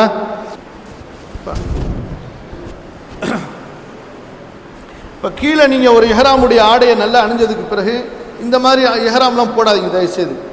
இதெல்லாம் டிரான்ஸ்பரண்ட், உங்களுக்கு தெரியக்கூடியது. நல்ல மொத்தமாக டவலில் இருக்கும், அந்த இஹ்ராமுடைய ட்ரெஸ் தான் போடணும். பாருங்க, இப்படி நீங்கள் நல்ல முழுமையாக போர்த்திருப்பீங்க, கழுத்திலிருந்து வயிறெல்லாம் மறைச்சி சுத்தமாக போர்த்திருப்பீங்க. ரொம்ப பேர் இஹ்ராமுடைய இந்த ஆடையை நாட்டாம போடுற துண்டு மாதிரி ஆக்கிக்கிறாங்க. புரியுதுங்களா நான் சொல்றது? இஹ்ராமுடைய இந்த ஆடையை எப்படி ஆக்கி கொள்றாங்க? நம்ம ஊர்ல தலைவர்கள் போடுற துண்டு இருக்கு பாருங்க, எப்படி இப்படி போட்டுப்பாங்க. நல்ல தொந்தி, நெஞ்சு, முதுகு எல்லாம் தெரிகிற மாதிரி இப்படி போட்டுப்பாங்க. இது இஹ்ராமே கிடையாது. புரியுதுங்களா? அப்பப்போ இஹ்ராமை களைஞ்சிட்டாலும் சருகிட்டாலும் எடுத்து எடுத்துக்கணும், கரெக்டாக போத்திக்கணும். கழுத்துலேருந்து சுத்தமாக இழுத்து போத்தி அப்படியே எடுத்து இந்த பக்கம் எடுத்து சுருக்கி வச்சு நம்முடைய கை புஜம் எதுவும் தெரியாமல் இது வரைக்கும் வச்சு வயிறு வரைக்கும் சுத்தமாக போத்தி வச்சுக்கணும். அந்நிய பெண்கள் வருவாங்க போவாங்க, யாருக்கும் நம்முடைய உடல் தெரிந்து விடக்கூடாது. புரியுதுங்களா? இப்போ இந்த இஹ்ராமுடைய ட்ரெஸ்ஸை நம்ம மாற்றணும். அதாவது ட்ரெஸ் அல்ல, ட்ரெஸ்ஸுடைய அமைப்பை எப்படி மாற்றுவீங்க அப்படின்னு சொன்னால், இந்த பாருங்க, இந்த வலது பக்கம் புஜம் தெரியும்படியாக வலது பக்க புஜத்தின் கீழிருந்து எடுத்து இப்படி போட்டு ஃபுல்லாக முடிக்கணும். அப்போ இந்த புஜம் தெரியும்படி இப்படி வச்சிருவீங்க. சரிங்களா? இந்த ஒரு மாற்றத்தை செய்து கொள்ள வேண்டும். இதற்கு பெயர் இல்திபா என்று சொல்லப்படும். இல்திபா அதாவது புஜம் தெரியும்படி ஆடை அணிந்து கொள்ளுதல். என்ன அர்த்தம்? புஜம் தெரியும்படி ஆடை அணிந்து கொள்ளுதல். சரி, இப்போ இந்த இஹ்ராமுடைய இந்த ட்ரெஸ்ஸை மாற்றி கொண்டதற்கு பிறகு இப்போ நம்ம காபத்துல்லாவை நோக்கி செல்வோம். எங்கே போவோம்? காபத்துல்லாவை நோக்கி. இப்போ அதிகமாக இப்போ ஹரம் ஷரீஃபுடைய டிவிலாம் வந்ததுனால எல்லாருமே மேக்சிமம் காபத்துல்லாவை பார்த்துருப்பீங்க. அதே போல் காபத்துல்லாவுடைய நிறைய பேனர்ஸ்லாம் பார்த்துருப்பீங்க. பாருங்கள், இப்போ இந்த காபத்துல்லாவிலே அல் ஹஜருல் அஸ்வத் அமைக்கப்பட்டிருக்கின்ற அந்த மூலையை நோக்கி நாம் செல்வோம். இந்த ஏரோ போட்டிருக்கு பார்த்தீங்களா? அப்போ நீங்கள் 10வது அல்லது 11வது கேட்டு அல்லது 1ஆம் நம்பர் கேட்டில் இருந்து போனீங்கன்னா இந்த மூலையை போய் அடைவது உங்களுக்கு ஈஸியாக இருக்கும். வேறு கேட்டுகள்லேருந்து போகும் பொழுது கூட்டங்களை பிளந்து கொண்டு செல்ல வேண்டிய, எதிர்த்து கொண்டு செல்ல வேண்டிய ஒரு இக்கட்டுக்கு ஆளாக வேண்டும். அதனால் 10, 11, 12வது கேட்டு அல்லது 1ஆம் நம்பர் கேட்லேருந்து வந்து இங்கேருந்து வந்து இந்த காபத்துல்லாவுடைய இந்த ஹஜருல் அஸ்வத் இருக்கக்கூடிய மூலையை நாம் அணுக வேண்டும். சரியா? அப்படி அணுகியதற்கு பிறகு என்ன செய்ய வேண்டும்? சுன்னத்தான முறை எப்படி இருந்தது என்று சொன்னால், அந்த ஹஜருல் அஸ்வத் கிட்ட போகணும், அதில் சுஜூது செய்கிறது, பிறகு பிஸ்மில்லாஹி அல்லாஹு அக்பர் என்று சொல்லி தவாஃபை ஆரம்பிப்பது. ஆனால் இப்போ அது சாத்தியமா? சரி, அடுத்தபட்சம் கையால் தொட்டு அந்த கையை முத்தமிடுறது, அதுவும் இப்போ முடியுமானா கஷ்டம். அடுத்தது குறைஞ்சபட்சம் கையில் இருக்கிற ஒரு தடியாலையாவது அந்த ஹஜருல் அஸ்வதை தொட்டு அந்த தடிக்கு முத்தம் கொடுத்துட்டு அதுக்கப்புறமா ஆரம்பிக்கிறது, அதுவும் முடியுமா சொன்னால் ஒரு 3 மணி நேரம் வெயிட் பண்ண முடியும். அவ்வளவு ஒரு கூட்டமான ஒரு நிலையாக இருக்கின்ற காரணத்தால், இதெல்லாம் நமக்கு முடியாதுங்கிற காரணத்தினால அதுக்கும் மார்க்கம் என்ன சலுகை செஞ்சிருக்குது? ஒழு செய்ய முடியாட்டி தயமும், அதுவும் முடியாட்டி சும்மாவே தொடு. அப்போ மார்க்கம் என்ன செய்கிறது? அந்த ஹஜருல் அஸ்வதுடைய அந்த திசையை நோக்கி வலது கையால், நல்லா கவனிங்க, எதால் செய்யணும்? அங்கே போய் பார்த்தீங்கன்னா எல்லாம் 2 கையால் எல்லாம் லிஃப்ட் நடந்துக்கிட்டு இருக்கும். வலது கையால் பிஸ்மில்லாஹி அல்லாஹு அக்பர், முதல் தடவை ஆரம்பிக்கும் போது பிஸ்மில்லாஹி அல்லாஹு அக்பர். மனசில் என்ன இருக்கணும்? உம்ராவுடைய தவாஃப் செய்கிறேங்கிற எண்ணம், அவ்வளவுதான். மற்றபடி வாயால் மொழியக்கூடாது என்று சொல்லி தவாஃபை ஆரம்பிக்க வேண்டும். தவாஃப் என்றால் சுற்றுதல் என்று பொருள். காபத்துல்லாவை அல் ஹஜருல் அஸ்வதிலிருந்து ஆரம்பித்து ஹஜருல் அஸ்வத் வரை இப்படி 7 முறை, சபஅத்து அஷ்வாத், ஷவுத்துன் என்றால் சுற்றுவது, இப்படி 7 முறை சுற்றி வருவதற்கு பெயர் ஒரு தவாஃப். புரிகிறதா? ஹைர். இப்போ ஹஜருல் அஸ்வதிலிருந்து ஆரம்பித்து ஹஜருல் அஸ்வத் வரை ஒரு சுற்று, இப்படி 7 சுற்றுகள் சுற்ற வேண்டும். இப்போ ஆண்கள் முதல் 3 சுற்றிலே தங்களது எட்டுகளை நெருக்கமாக வைத்து குதித்து குதித்து ஓடுதல் ரம்ல் என்று சொல்லப்படும். பெண்கள் ஓட மாட்டார்கள். இந்த 3 சுற்று முடித்தவுடன் ஆண்கள் அமைதியாக நடந்துதான் செல்வார்கள். இந்த 2 வித்தியாசங்கள் ஆண்களுக்கு உண்டு. நான் தான் சொல்லிட்டேன், ஒன்று ஓடுறது, 2வது குதிக்கிறதா? முதலாவது என்ன? மாற்றிடக்கூடாது. முதலாவது என்ன? எஹ்ராமுடைய ஆடை புஜம் தெரியும்படியாக மாற்றிக்கொள்ளுதல், மேலாடைய வலது புஜம் தெரியும்படியாக. 2வது என்ன? 3 சுற்றில் குதித்து குதித்து எட்டுகளை நெருக்கமாக வைத்து ஓடுதல். ஹைர். அல்லாஹும்ம ஸல்லி அலா ரப்பில் முஸ்தஃபா, அல்லாஹும்ம ஸல்லி அலா நபியில் முஸ்தஃபா, லா ஹவ்ல வலா குவத்த இல்லா பில்லாஹ், அஸ்தக்ஃபிருல்லாஹல் அஸீம், அல்லாஹும்ம நஊது பிக மின் ஸில்லத்தில் லிஸான், லா ஹவ்ல வலா குவத்த இல்லா பில்லாஹ். புரியுதுங்களா? 2 வித்தியாசம். சரி, இப்போ இந்த தவாஃபில் என்னங்க செய்யணும்? ஹஜரத், எங்கள் ஊரில் இவ்வளோ புக்கு கொடுத்துருக்குறாங்க ஹஜரத்து அப்படிம்பாங்க. முதல் சுற்றுல அது, 2வது சுற்றுல அது, 3வது சுற்றுல அதுன்னு சொல்லிட்டு அவ்வளோ புக்கு எழுதி கொடுத்துருக்குறாங்க அப்படிம்பாங்க. அது ஒன்றுமே கிடையாது. தவாஃபிலே நீங்கள் திக்ரு செய்யுங்கள், துஆ கேளுங்கள், குர்ஆன் ஓதுங்கள், எது உங்களுக்கு உள்ளச்சத்திலிருந்து அல்லாஹ்விடம் கேட்பதற்கு விரும்புகிறீர்களோ கேட்டுக்கொண்டே இருங்கள். ஒரே ஒரு சிறப்பு என்ன? இங்கே பாருங்கள், இந்த அல் ஹஜருல் அஸ்வதிற்கு முன்னால் ஒரு மூலை இருக்கிறது. அந்த மூலைக்கு ருக்னுல் யமானி என்று சொல்லப்படும். பார்த்தீங்களா? இதுக்கு முன்னாடி அந்த மூலையிலிருந்து அடுத்த ஹஜருல் அஸ்வத் மூலை வருகிற வரை ரப்பனா ஆதினா ஃபித் துன்யா ஹஸனா வ ஃபில் ஆখিরাতি ஹஸனா வகினா அஸாபன் நார் என்ற துஆவை ஓதுவது சிறப்பு. சரியா? மற்றபடி ஏனைய சுற்றுகளின் ஏனைய பகுதிகளில் எதை வேண்டுமானாலும் ஓதலாம். குர்ஆன் ஹதீஸில் வந்திருக்கக்கூடிய என்ன திக்ருகளை வேண்டுமானாலும் நீங்கள் செய்யலாம்.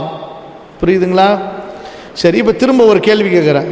நாம் அவசியமாக மனப்பாடம் செய்து கொள்ள வேண்டிய விஷயங்கள் இது வரைக்கும் எத்தனை சொல்லியிருக்கிறோம்?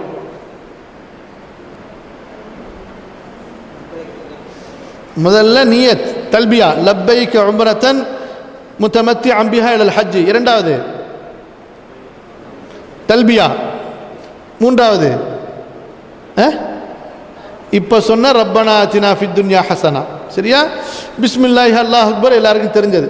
இன்னொரு ஒரு துவாவும் இருக்குது. தவாஃப் ஆரம்பிக்கும் போது பிஸ்மில்லாஹி அல்லாஹ் அக்பர் என்று சொல்லும் பொழுது இந்த துவா சஹாபாக்கள் மூலமாக அறிவிக்கப்பட்டிருக்கு. விட்டாலும் தப்புள்ள, அதனால தான் நம்ம சொல்லலை. அல்லாஹும்ம ஈமானம் பிக்க வ தஸ்தீகம் பி கிதாபிக்க வ வஃபாஅன் பி அஹ்திக்க வ இத்திபாஅன் லி சுன்னத்தி நபியிக்க ஸல்லல்லாஹு அலைஹி வஸல்லம். இது சிறப்பு, தெரிந்து ஓதிக்கிறது நல்லது. ஹைர். இப்போ இந்த 7 சுற்றுகள் அல் ஹஜருல் அஸ்வதிலிருந்து ஆரம்பித்து அல் ஹஜருல் அஸ்வத் முடியும் வரை ஒரு சுற்றாயிருச்சு. இந்த மாதிரி எத்தனை தடவை சுற்றணும்? 7 தடவை சுற்றிட்டா திரும்ப ஹஜருல் அஸ்வத் வந்துட்டா அங்கே ஒரு தவாஃபு முடிகிறது. இப்போ ஒவ்வொரு முறை ஹஜருல் அஸ்வத் வரும் பொழுது வலது கையை இஷாரா செய்து அல்லாஹு அக்பர் என்று சொல்ல வேண்டும். இப்போ இந்த ருக்னே யமானின் ஒரு பகுதி இருக்கு பாருங்க, அதுக்கு பக்கத்தில் போக முடிந்தால் வலது கையால் அதை தடவ வேண்டும். தடவுனதுக்கு பிறகு முத்தம் போடக்கூடாது. ஆனால் ஹஜருல் அஸ்வதை தடவுறதுக்கு வாய்ப்பு கிடைத்தால் தடவிய கையால் முத்தம் போட வேண்டும். புரியுதுங்களா? அப்போ ஒவ்வொரு தடவை ஹஜருல் அஸ்வத் வரும்போது நாம் என்ன சொல்ல வேண்டும்? அல்லாஹ் அக்பர் என்று ஒரு முறை வலது கையை இஷாரா செய்து சொல்ல வேண்டும். அப்போ 7 முறை தவாஃப் முடிஞ்சிருச்சு. புரியுதுங்களா? முடித்த உடனே ஆண்கள் உடனடியாக தங்களது இஹ்ராமுடைய மேலாடை வலது புஜம் தெரிந்திருப்பதை மறைத்து கொள்ள வேண்டும். இப்போது மக்காமே இப்ராஹிம் என்று ஹஜருல் அஸ்வத், அதாவது காபாவுடைய வாசலுக்கு எதிரில் இருக்கக்கூடிய அந்த இடத்திற்கு செல்ல வேண்டும். இங்கே என்ன இருக்கிறது? உள்ளே ஒரு கல் இருக்கிறது. அந்த கல்லிலே இப்ராஹிம் அலைஹிஸ்ஸலாத்து வஸ்ஸலாம் அவர்கள் நின்ற அந்த அடையாளம் இருக்கிறது. இதை அல்லாஹ் ஒரு அத்தாட்சி என்பதாக குர்ஆனிலே குறிப்பிடுகின்றான். சொல்லப்பட்ட அந்த சூரா ஆல இம்ரானுடைய 96வது வசனத்திலே அல்லாஹ் சொல்கிறான், அந்த இடத்திற்கு அருகிலே செல்ல வேண்டும். அப்படி செல்லும் போது சூரத்துல் பக்ராவுடைய சூரத்துல் பக்ரா எத்தனாவது அத்தியாயம்?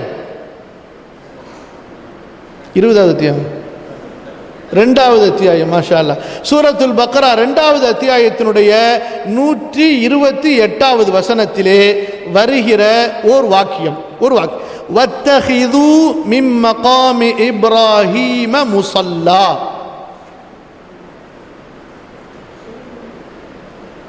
இது மனப்பாடம் செய்ய வேண்டிய எத்தனாவது விஷயம்? மனப்பாடம் செய்வீங்களா, செய்ய மாட்டீங்களா? அங்கே போய் ஆலிம் சாஹிப் தேடி போங்கிறீங்களா? கையில் புக்கு வச்சு போங்கிறீங்களா?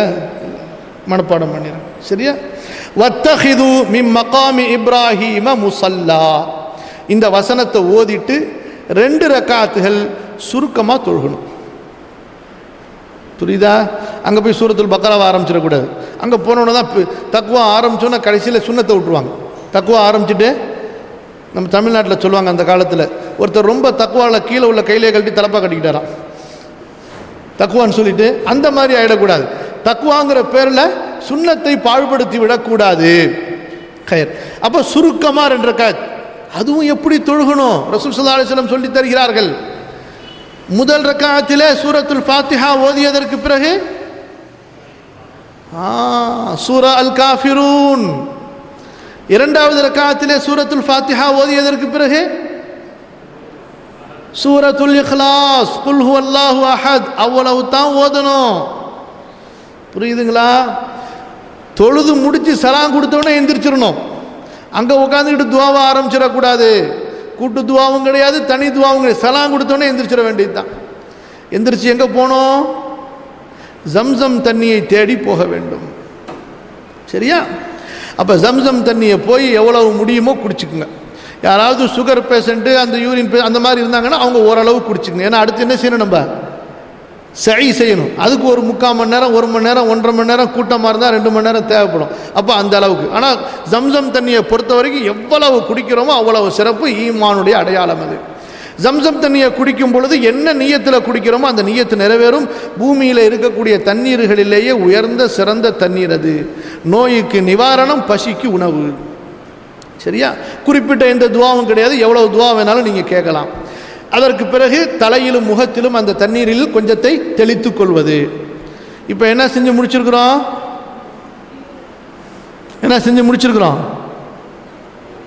பயப்படாமல் சொல்லுங்கள், தப்பாக இருந்தால் திருத்திக்க போகிறோம். தவாஃப் முடித்து தவாஃபுடைய 2 ரக்காத்து முடித்து ஜம்சம் தண்ணி குடித்து முடிச்சாச்சு. சரியா? ஓகே. இதற்கு பிறகு நாம் நேராக சரியாக எங்கே செல்ல வேண்டும் என்றால் சஃபா மலையை நோக்கி செல்ல வேண்டும். சரிங்களா? சஃபா மலையை நோக்கி இதற்கு பிறகு சஃபா மலையை நோக்கி நம்ம போகணும். நீங்கள் பார்க்கும்போது இப்படி வச்சு பார்க்கணும், அப்போ கரெக்டாக இருக்கும். சஃபா மலையை நோக்கி போகணும். அப்படி போகும்போது சும்மா போயிடக்கூடாது. என்ன செய்து கொண்டு போக வேண்டும்? அல்லாஹு அக்பர், திக்ர், தக்பீர் ஓதியவர்களாக செல்ல வேண்டும். அப்போ சஃபா மலைக்கு போன உடனே அங்கே போய் நின்று கொண்டு கிப்லாவை பார்த்தவர்களாக, காபாவை பார்த்தவர்களாக பார்க்கறதுக்கு முயற்சி பண்ணணும். பார்த்தவர்களாக சூரத்துல் பக்ராவுடைய 158வது வசனம், இன்ன ஸஃபா வல் மர்வத மின் ஷஆஇரில்லாஹ் என்ற வசனத்தை ஓதிவிட்டு அப்தஉ பிமா பத அல்லாஹு பிஹி, அல்லாஹ் ஆரம்பித்ததை கொண்டு நானும் ஆரம்பிக்கிறேன் என்று கூறி அப்புறம் திக்ர் இருக்கு. இப்போ அடுத்து எத்தனாவது, என்ன இது மனப்பாடம் பண்ண வேண்டியதில் எத்தனாவது விஷயம் இது? என்ன வசனம் மனப்பாடம் பண்ணணும்? இந்த வசனம் நம்பர், சரி பரவாயில்ல, சொல்லுங்க சொல்லுங்க.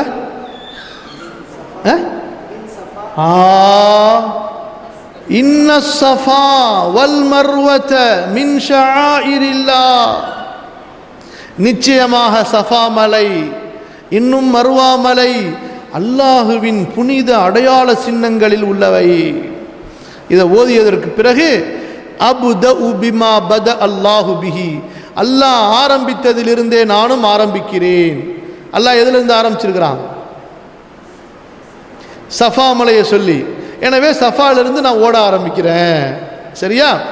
அதற்கு பிறகு லா இலாஹ இல்லல்லாஹு வஹ்தஹு லா ஷரீக லஹு லஹுல் முல்கு வ லஹுல் ஹம்து பியதிஹில் கைர் வ ஹுவ அலா குல்லி ஷைஇன் கதீர், இந்த திக்ரை சொல்ல வேண்டும். பிறகு லா இலாஹ இல்லல்லாஹு வஹ்தஹு அன்ஜஸ வஅதஹு வ ஸதக அப்தஹு வ ஹஸமல் அஹ்ஸாப வஹ்தஹு. சரிங்களா? அல்லது லா இலாஹ இல்லல்லாஹு வஹ்தஹு அன்ஜஸ வஅதஹு வ நஸர அப்தஹு வ ஹஸமல் அஹ்ஸாப வஹ்தஹு. இதை ஓத வேண்டும். புரியுதுங்களா? சரி. இதை ஓதியதற்கு பிறகு நீண்ட நேரம், அதாவது ஹதீஸுகளிலே வருகிறது, ஏறக்குறைய சூரத்துல் பக்ரா ஓதக்கூடிய அளவுக்கு ரசூல் ஸல்லல்லாஹு அலைஹி வஸல்லம் சஃபா மலையிலும் மர்வா மலையிலும் நிற்பார்கள் ஒவ்வொரு தடவையும். அப்போ இந்த துவா, இந்த திக்ருகளை சொல்லிட்டு நீண்ட நேரம் காபாவை முன்னோக்கி நாம் துவா செய்ய வேண்டும். பிறகு மீண்டும் லா இலாஹ இல்லல்லாஹு வஹ்தஹு லா ஷரீக லஹு லஹுல் முல்கு வ லஹுல் ஹம்து பியதிஹில் கைர் வ ஹுவ அலா குல்லி ஷைஇன் கதீர் என்று ஓத வேண்டும். பிறகு லா இலாஹ இல்லல்லாஹு வஹ்தஹு அன்ஜஸ வஅதஹு வ நஸர அப்தஹு வ ஹஸமல் அஹ்ஸாப வஹ்தஹு என்ற துஆவை ஓதுவது. மீண்டும் துஆ கேட்பது, ரொம்ப நேரம் கேட்கிறது. பிறகு மீண்டும் லா இலாஹ இல்லல்லாஹு வஹ்தஹு லா ஷரீக லஹு லஹுல் முல்கு வ லஹுல் ஹம்து பியதிஹில் கைர் வ ஹுவ அலா குல்லி ஷைஇன் கதீர் லா இலாஹ இல்லல்லாஹு வஹ்தஹு அன்ஜஸ வஅதஹு வ நஸர அப்தஹு வ ஹஸமல் அஹ்ஸாப வஹ்தஹு. இதை ஓத வேண்டும். பிறகு நீண்ட நேரம் துஆ கேட்டுட்டு அப்புறம் புறப்பட வேண்டும் போவதற்கு. புரியுதுங்களா? ஹைர். அப்போ இப்படி நாம் சஅயை ஆரம்பிக்கும் போது 2 பச்சை விளக்குகள் வரும். சரிங்களா? சஃபாலிருந்து கொஞ்சம் தூரம் போன உடனேயே மேலே பச்சை லைட் இருக்கும். ஆண்கள் மட்டும் அங்கே விரைவாக ஓட ஆரம்பிப்பாங்க அடுத்த பச்சை லைட்டு வர வரைக்கும். அப்புறம் இதே மாதிரி அப்புறம் வேகமாக விரைந்து போய் மர்வா மலை போய் சேருவாங்க. மர்வா மலையில் போய் நின்று கொண்டு மீண்டும் காபாவை பார்த்து முன்னாடி சொன்ன அந்த திக்ருகளை 3 முறை சொல்லி ஒவ்வொரு முறையின் இடையிலும் துஆ கேட்க வேண்டும். புரியுதுங்களா? அதுக்கப்புறம் அங்கேருந்து திரும்ப சஃபா நோக்கி வரணும். வரும் பொழுது மர்வாவிலிருந்து தொலைவில் உள்ள அந்த பச்சை விளக்கிலே வேகமாக ஓட ஆரம்பித்து அடுத்த பச்சை விளக்கிலே ஓட்டத்தை நிறுத்தி நடக்க ஆரம்பிக்க வேண்டும். அப்போ திரும்ப மர்வாவிலிருந்து சஃபாவுக்கு வந்து விடுவார்கள். அப்போ சஃபாவிலிருந்து மர்வா சென்றால் ஒரு சுற்று முடிந்தது, மர்வாவிலிருந்து சஃபா வந்தால் 2வது, பிறகு மர்வா சென்றால் 3வது, பிறகு சஃபா வந்தால் 4வது, பிறகு மர்வா சென்றால் 5வது, பிறகு சஃபா வந்தால் 6வது, பிறகு மர்வா சென்றால் 7வது முடிஞ்சிச்சு. 7வதுலையும் அதே போல் திக்ருகளில் சொல்லி துவா கேட்டுட்டா சஇ முடிந்து விட்டது. புரிகிறதா? அப்போ எத்தனை அமல் முடிஞ்சிருக்கு உம்ரால? பரவாயில்ல, என்னங்க எஹ்ராமு, தவாஃபு, மகாம் இப்ராஹிமில் தொழுகிறது, அப்புறம் ஜம்சம் தண்ணி குடிக்கிறது, சை செய்கிறது. அதுக்கப்புறமா இப்போ ஒன்று பாக்கி இருக்குது. ஆண்கள் தலைமுடி முழுமையாக சிரைத்து கொள்வது அல்லது எல்லா பகுதிகளிலிருந்தும் குறைத்து கொள்வது. நல்லா கவனிச்சுக்கங்க, கஞ்சத்தனம் படாதீங்க. பார்பர் ஷாப்பில் போய் 10 ரியால் கொடுத்து வெட்டுறதுக்கு இங்கேருந்து லட்சக்கணக்கான ரூபா காசு கொடுத்து போயிருப்பார். அங்கே போய் ஒரு கத்திரிக்கோலை வச்சுட்டு இப்படி வெட்டிக்கிட்டு இருப்பார். ஹஜ்ஜை நிறைவேறாது, உம்ராவே நிறைவேறாது. தலையின் எல்லா பகுதியிலிருந்தும் சிரைக்கும்படி அல்லாவும் அல்லாவுடைய ரசூலும் பணித்திருக்கிறார்களே தவிர இப்படி முன்னாடி ஒரு குடுமையை பிடிச்சி வெட்டிக்கிட்டா அதுக்கு பேர் சிரைத்ததாக ஆகாது. உங்கள் பையனை போய் முடி வெட்டிட்டு வாங்கன்னு சொல்கிறீங்க, அவன் பாத்ரூமில் போய் இப்படி வெட்டிட்டு வந்துட்டு அப்பா நான் வெட்டிட்டேன்னு சொன்னால் நீங்கள் என்ன செய்வீங்க? என்ன செய்வீங்க?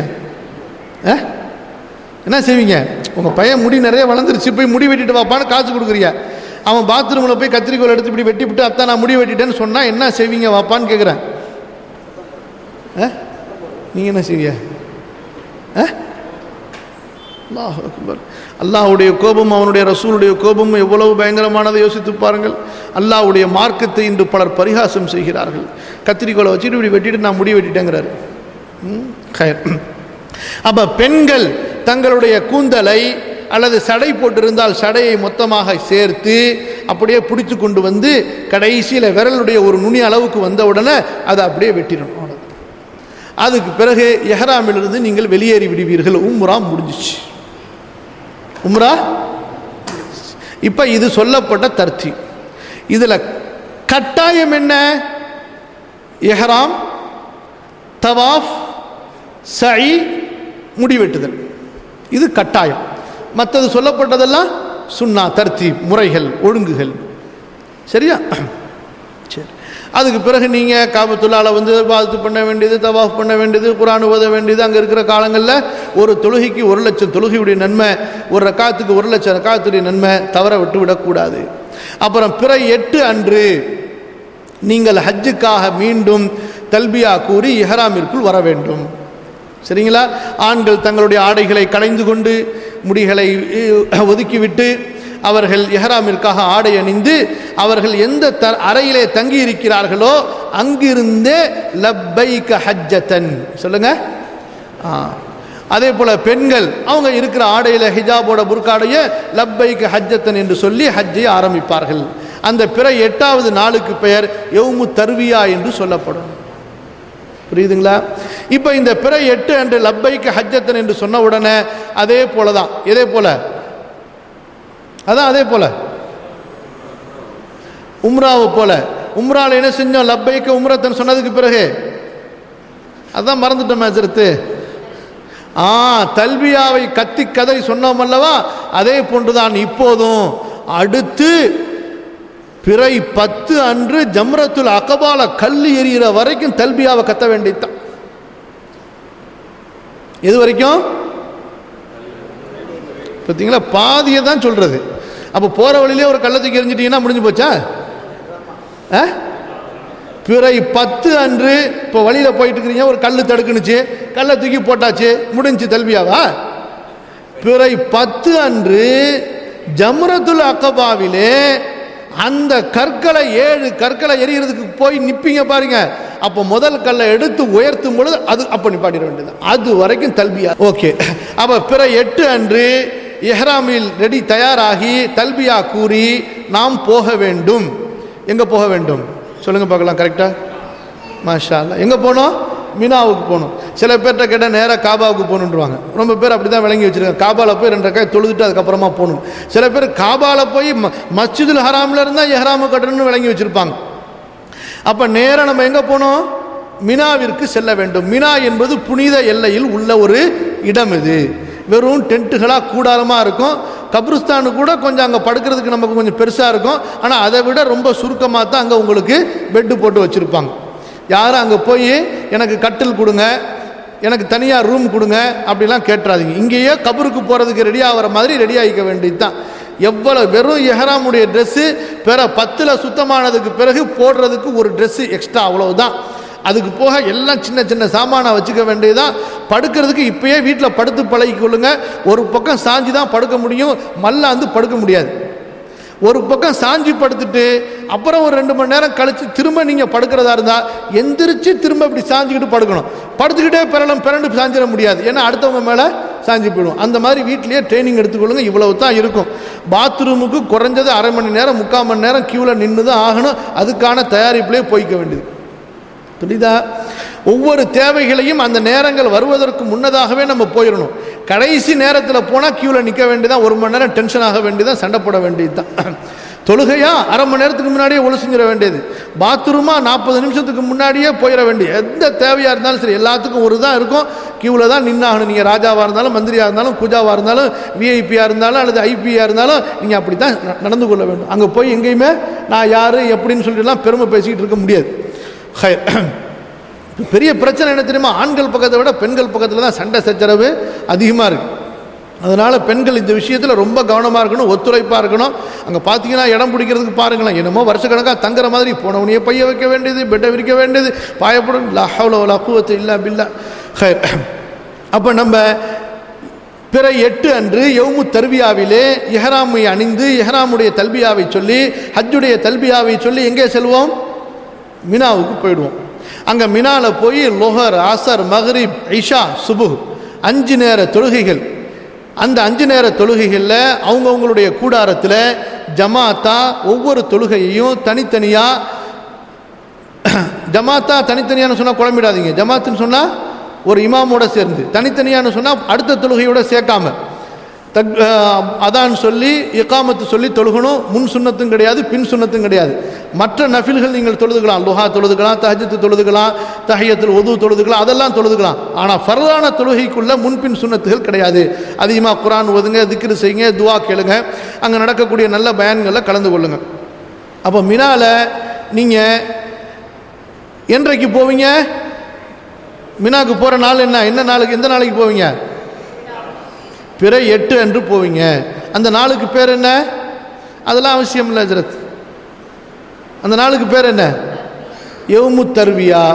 அங்கே போய் எத்தனை வக்து தொழுவோம்? 4 வக்தா. ஆனால் நடக்கிறது இன்னைக்கு அதுதான், அது கரெக்டாக சொல்லிட்டாப்புல. எத்தனை வக்து தொழுவோம்? 5 வக்து தொழுவோம்.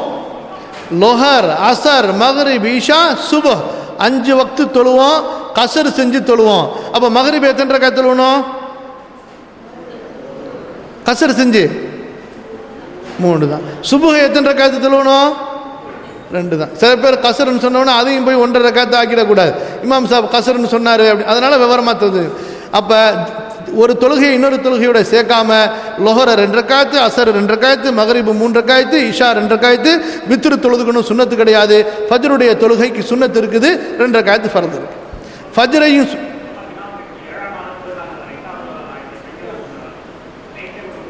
ஆமாம், இது நம்ம சொல்கிறது சுன்னத்தான தர்தீபு. அப்புறம் என்ன நடக்குதுங்கிறத இப்போ சொல்லுவேன்.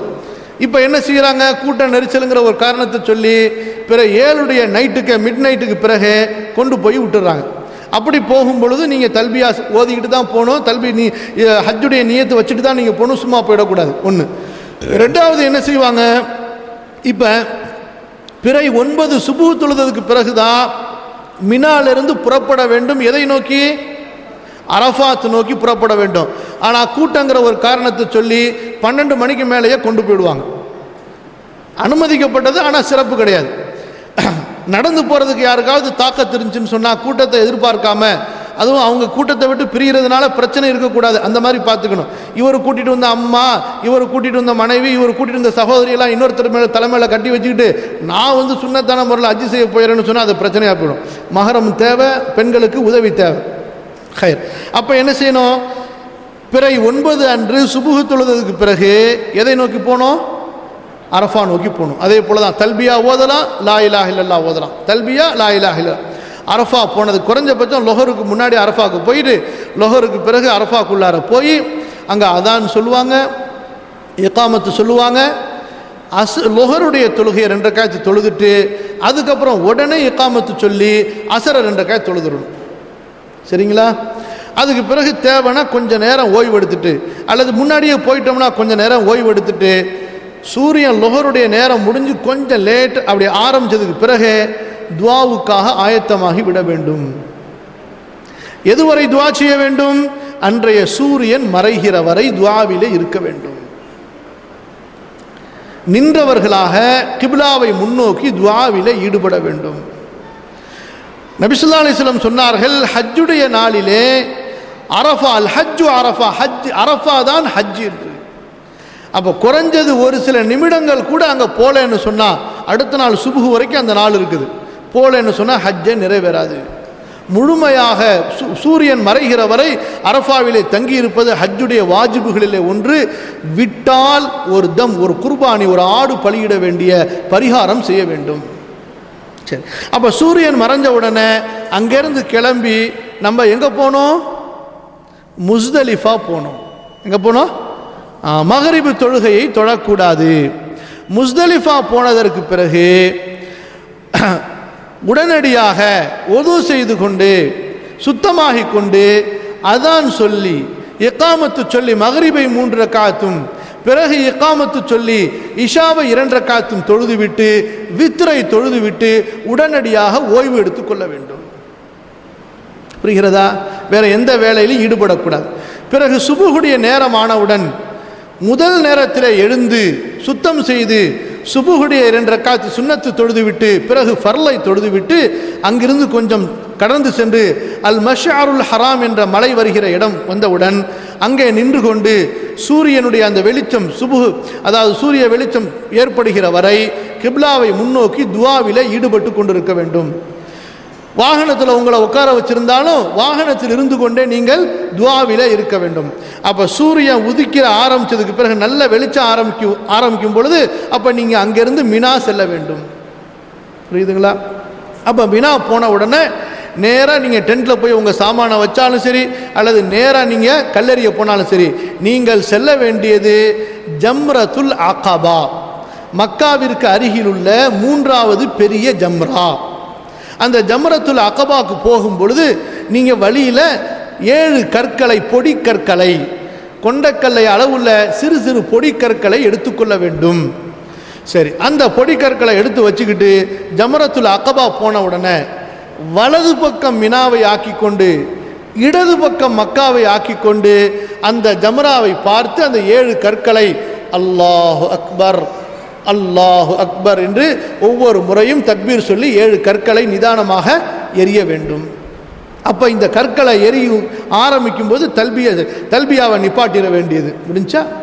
அப்போ ஹஜ்ஜுடைய அமல்களிலே முக்கியமான அந்த பிறை 10வது நாளுடைய முதல் அமல் என்ன?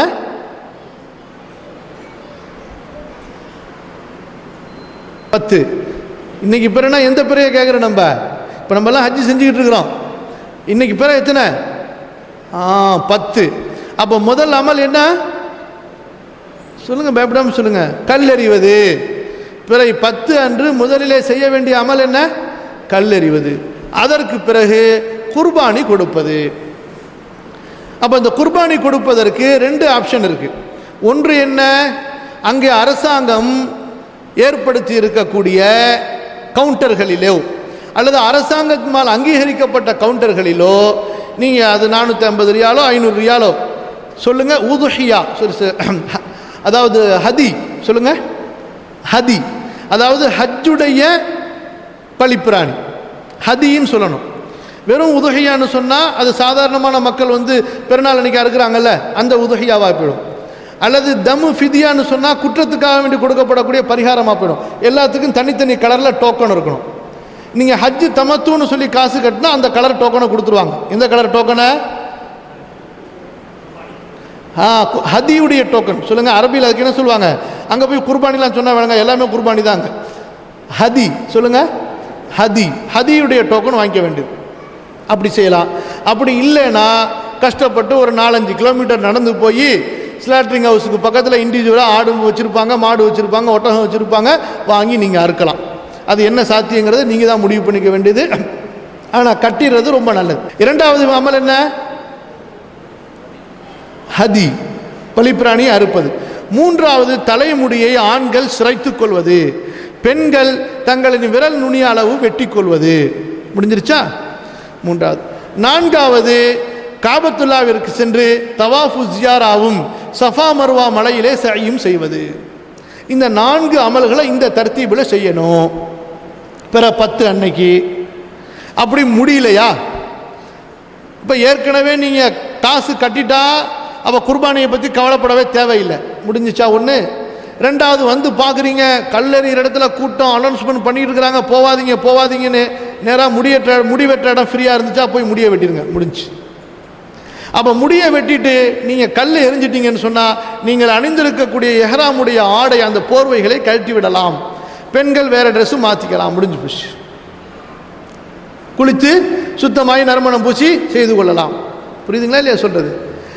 அதற்கு பிறகு பிறை 10 11 12 13 அல்லது நீங்கள் அசிசியா சென்றதற்கு பிறகோ அல்லது மக்கா சென்றதற்கு பிறகோ எப்போ வசதிப்படுதோ அப்போ தவாஃபு ஜியாரத்து சஅயும் செஞ்சுக்கலாம். ஆனால் சட்டம் என்ன? தவாஃபு ஜியாரா சஅய் செய்கிற வரைக்கும் நீங்கள் மனைவியிடத்திலே சேரக்கூடாது. அந்த ஹராம் மட்டும் நீடித்திருக்கும். மற்ற ஹராம்லாம் உங்களுக்கு தவிர்க்கப்பட்டுவிடும்.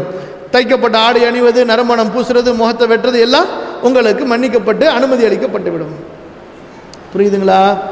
சரி, இப்போ பிறை 10 முடிஞ்சிச்சு. அடுத்து என்ன? பிறை 10 முடிந்தால் அடுத்து என்ன? பிறை 11. பிறை 11 அன்று 10 அன்னைக்கு நீங்கள் தவாஃபு ஜியாரா செஞ்சுட்டா திரும்ப உடனடியாக நீங்கள் மினாவில் வந்து தான் இரவு தங்க வேண்டும். அல்லது நீங்கள் காபாவிலே தவாஃபு செய்வதற்கு தாமதமாகிவிட்டால் அங்கே இரவு தங்கினா பிரச்சனை கிடையாது. இல்லைன்னா எங்கே தான் வரணும்? சோம்பேறித்தனம் பட்டுக்கிட்டு டாய்லெட்டுக்கு கியூவில் நிற்கணுமே பயந்துக்கிட்டு போய் நீங்கள் வேற எங்கேயும் தங்கிடக்கூடாது. பெரும்பாலானவர்கள் அப்படி செய்வார்கள். அல்லாஹ் மன்னிக்க வேண்டும். அப்போ மினால வந்து தங்கணும். தங்கி என்ன செய்யணும்? ஒவ்வொரு ரக்காத்து ஒவ்வொரு தொழுகைகளையும் தனித்தனியாக இமாமோட சேர்ந்து ஜம்மு செய்யாமல் 2 ரக்காத்தா தொழுதுட்டு இருக்கிற நேரங்களில் திக்ரு, துவா, குர்ஆன் ஓதுறது, இபாதத்து செய்வது என்று அல்லாஹ்வுடைய வணக்க வழிபாட்டிலே திளைத்திருக்க வேண்டும். ஒன்றாச்சா?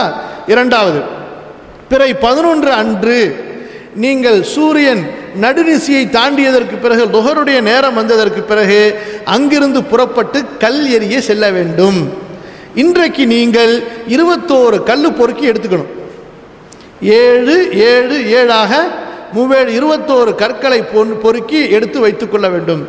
இப்போ நீங்கள் தல்பியா சொல்ல மாட்டீங்க, தக்பீர் சொல்லி கொண்டிருப்பீர்கள். மினால தங்கியிருக்கும் போது அது போன்ற தக்பீர் சொல்லியவர்களாக நீங்கள் கல்லெறியக்கூடிய இடத்தை நோக்கி செல்வீர்கள். அப்போ கல்லெறியக்கூடிய இடத்துல முதலாவது அல் ஜம்ரத்து சுக்ரா, சின்ன ஜம்ரா. அங்கே போய் நின்று கொண்டு மினாவை வலது பக்கமாக மக்காவை இடது பக்கமாக ஆக்கி கொண்டு அல்லாஹு அக்பர்னு சொல்லி ஒவ்வொரு கல்லையும் 7 முறை எரியணும். மொத்தமாக சேர்த்து எரிஞ்சிடக்கூடாது, பெரிய பெரிய கல்லால் எரியக்கூடாது. இந்த புக்கில் எல்லாமே உங்களுக்கு விவரம் இருக்கும். அதற்கு பிறகு அங்கேருந்து கொஞ்சம் தூரம் தள்ளி ஒரு ஓரமாக வந்து கொண்டு கால் வலிக்க எவ்வளவு நேரம் நிற்க முடியுமோ நின்று கிப்லாவை முன்னோக்கி துவா செய்வது. பிறகு 2வது நடு ஜம்ராவிற்கு வருவது. அங்கேயும் அது போன்று 7 கற்களை மினாவை வலது பக்கமாக மக்காவை இடது பக்கமாக ஆக்கி கொண்டு அல்லாஹ் அக்பர் சொல்லி ஒவ்வொரு முறையும் 7 கற்களை எறிந்ததற்கு பிறகு காபாவை முன்னோக்கி நீண்ட நேரம் கால் வலிக்க துவா செய்துவிட்டு பிறகு 3வது ஜம்ரா, ஜம்ரத்துல் அகபா பெரிய ஜம்ராவிற்கு சென்று 7 கற்களை ஒவ்வொரு முறையும் அல்லாஹ் அக்பர் சொல்லி எறிந்துவிட்டு துவா கேட்காமல் உடனடியாக தங்களது கூடாரங்களை நோக்கி வந்துவிட வேண்டும். இல்லை 10 அன்னைக்கு நீங்கள் தவாஃபு ஜியாரா பண்ணலை செய்ய போனீங்கன்னு சொன்னால் தாராளமாக போகலாம், தப்பு கிடையாது. புரியுதா? சரி, அடுத்து 12லையும் நீங்கள் இதே அமலை தான் செய்யணும். 2 ரக்காத்தா தொழுவீங்க. கசர் செய்ய வேண்டிய தொழுகைகளை துவாக்கள், திக்ருகள், தக்பீர்கள், குர்ஆன் ஓதுறது, இபாதத்து செய்கிறது என்று இருப்பீர்கள். பிறகு 12 அன்றும் நீங்கள் சூரியன் நடுநிசி தாண்டியதற்கு பிறகு கல்லெறிய புறப்பட்டு முதல் ஜம்ராவிலே எறிவீர்கள், 2வது ஜம்ராவிலே எறிவீர்கள், 3வது ஜம்ராவிலே எறிவீர்கள். முதல் ஜம்ராவிலே துவா கேட்போம், 2வது ஜம்ராவிலே துவா கேட்போம், 3வது ஜம்ராவிலே துவா இல்லை, திரும்பி தங்களது கூடாரத்திற்கு வந்துவிட வேண்டும். அன்று மாலை பொழுதுக்குள் கூடாரத்தை காலி செய்துவிட்டு நீங்கள் உங்களது அறைகளுக்கு செல்வதற்காக புறப்பட்டு விட்டால் நீங்கள் புறப்பட்டு விடலாம். ஆனால் அப்படி இல்லாமல் அன்றைய மாலை பொழுதை மினாவிலேயே நீங்கள் அடைந்து விட்டால் அடுத்த 13வது நாளும் மினாவிலே தங்கி சூரியன் நடுநிசியை தாண்டியதற்கு பிறகு 3 ஜம்ராக்களுக்கும் முந்தைய 11, 12 ஆகிய நாட்களில் கல்லெறிந்ததை போன்று கல்லெறிந்து விட்டுத்தான் நீங்கள் உங்களது அறைகளுக்கு புறப்பட வேண்டும். இப்போ ஒவ்வொரு ஜம்ராலையும் கல்லெறிகிறது வாஜிப், கவனத்திலே வைக்க வேண்டும். புரியுதுங்களா? இப்போ இதை முடிச்சு நீங்கள் அசிசியாக்கோ அல்லது உங்களுடைய மக்கால உள்ள ரூமுக்கோ நீங்கள் போனதுக்கு பிறகு அதற்கப்புறம் காபத்துல்லாவில் தவாஃப் செய்கிறது, வணக்க வழிபாடுகள் செய்கிறது, குர்ஆன் ஓது, திக்ர் செய்கிறது, இதில் நீங்கள் ஈடுபட்டு கொண்டிருக்க வேண்டும். எப்போது நீங்கள் ஊருக்கு திரும்ப வருகிறீர்கள் என்று உங்களுக்கு நாள் அறிவிக்கப்படுகிறதோ அன்று தவாஃபுல் விதா, பயண விடைபெறுகிற தவாஃப் என்று ஒரு தவாஃப் ஆண்கள் செய்து கொள்வது கட்டாயம். பெண்களுக்கு மாதப்போக்காக இருக்குமேனால் அந்த தவாஃப் அவர்களுக்கு மன்னிக்கப்பட்டது. தவாஃபு ஜியாரா ஹைதின் காரணமாகவோ நிஃபாஸின் காரணமாகவோ பெண்கள் செய்ய முடியாமல் இருந்தால் அவர்கள் அந்த தவாஃபை எப்போது வேண்டுமானாலும் செய்து கொள்ளலாம், ஊர் திரும்புவதற்கு முன்னால். அது செய்யாத வரைக்கும் குடும்ப வாழ்க்கை, கணவன் மனைவி உறவு ஹலாலாக ஆகாது. ஊருக்கே வந்துட்டாலும் செய்யாமல் மறந்துட்டு திரும்ப போய் அதை செஞ்சே ஆகணும். சரிங்களா? இதுதான் ஹஜ்ஜுடைய அமல்கள். அப்போ ஹஜ்ஜுடைய அமல்களை மீண்டும் ஒரு முறை நாம் திரும்ப பார்ப்போம். பிற 8 அன்று ஹஜ்ஜுடைய நியத்தை சொல்லி தல்பியாவோடு ஹஜ்ஜை துவங்கி நாம் தங்கியிருக்கிற இடத்திலிருந்து இஹ்ராமோடு மினா செல்ல வேண்டும். மினாவிலே 5 நேர தொழுகைகளை பிற 8 அன்று தொழ வேண்டும். பிறகு 9 அன்று சுபுஹ் தொழுவதற்கு பிறகு அரஃபா நோக்கி புறப்பட வேண்டும். அரஃபாவிலே லுஹரையும் அசரையும் லுஹருடைய நேரத்திலே தொழ வேண்டும். பிறகு துஆவிலே ஈடுபட வேண்டும். பிறகு சூரியன் மறைந்ததற்கு பிறகு அரஃபாவிலிருந்து புறப்பட்டு முஸ்தலிஃபா வந்து சேர வேண்டும். முஸ்தலிஃபாவிலே மக்ரிபையும் இஷாவையும் இஷாவுடைய நேரத்திலே மக்ரிபை முதலாவதாக 3 ரக்காத்து, பிறகு இஷாவை 2 ரக்காத்து, பிறகு வித்ர் என்று தொழ வேண்டும். பிறகு சுபுகுடைய நேரத்தை முதல் நேரத்திலேயே சுபுகை தொழுதுவிட்டு அங்கிருந்து மஷாருல் ஹராம் வந்து துவா செய்து கொண்டிருக்க வேண்டும். சூரியன் நன்கு உதிக்க ஆரம்பிக்கும் போது அங்கிருந்து புறப்பட்டு மினாவிற்கு வர வேண்டும். மினாவிலே ஜம்ரத்துல் அகபாவை அடைய வேண்டும். ஜம்ரத்துல் அகபாவிலே கல் எறிகிற வரை தல்பியா சொல்லிக்கொண்டே இருக்க வேண்டும். ஜம்ரத்துல் அகபாவிலே கல் எறிவதற்குரிய கற்களை முஸ்தலிஃபாவிலிருந்து புறப்பட்டதற்கு பிறகு எடுக்க வேண்டும். முஸ்தலிஃபாவிலே எடுக்கக்கூடாது, சிறிய கற்களாக இருக்க வேண்டும். கற்களை எரியும் போது தல்பியாவை நிப்பாட்டி விட வேண்டும். ஒவ்வொரு கல்லையும் அல்லாஹ் அக்பர் கூறி எரிய வேண்டும். 7 கற்களை தனித்தனியாக எரிய வேண்டும். அதற்கு பிறகு குர்பானி, அதற்கு பிறகு மொட்டையடித்தலோ முடியை குறைத்தலோ, அதற்கு பிறகு தவாஃபு ஜியாரா செல்லுதல், சஇ செய்தல். இதோட ஹஜ் முடிஞ்சிடும். அதற்கு பிறகு ஹஜ்ஜுடைய சுன்னத்துகள் வாஜிபுகள். பிறை 11 அன்று மினாவிலே தங்கி 5 நேர தொழுகைகளை தொழுதல், அங்கே துஆக்கள் கேட்பது. பிறகு சூரியனுடைய நடுநிசி நடுப்பகல் வந்ததற்கு பிறகு 3 ஜம்ராக்களிலே கல்லெறிய செல்வது. முதல் ஜம்ராவிலே துஆ, 2வது ஜம்ராவிலே துஆ, 3வது ஜம்ராவிலே துஆ இல்லை. அதுபோன்று 12வது அன்றும் நடுநிசி சூரியனுடைய நடுப்பகல் வந்ததற்கு பிறகு 3 ஜம்ராக்களிலே கல்லெறிய செல்வது. முதல் ஜம்ராவிலே கல்லெறிந்து துஆ கேட்பது, 2வது ஜம்ராவிலே கல்லெறிந்து துஆ கேட்பது, 3வது ஜம்ராவிலே கல்லெறிந்து விட்டு வந்து விடுவது. அன்றைய மாலைய பொழுதிற்குள் கிளம்பிவிட்டால் 13 அன்று தங்குவது கட்டாயமில்லை. அன்றைய மாலைய பொழுது மினாவிலே கடந்து விட்டால் கண்டிப்பாக மினாவிலே தங்கி 13 அன்று 3 ஜம்ராக்களுக்கும் நடு பகலுக்கு பிறகு கல்லெறிந்து விட்டு வர வேண்டும். அஸ்ஸலாமு அலைக்கும் வரஹ்மத்துல்லாஹி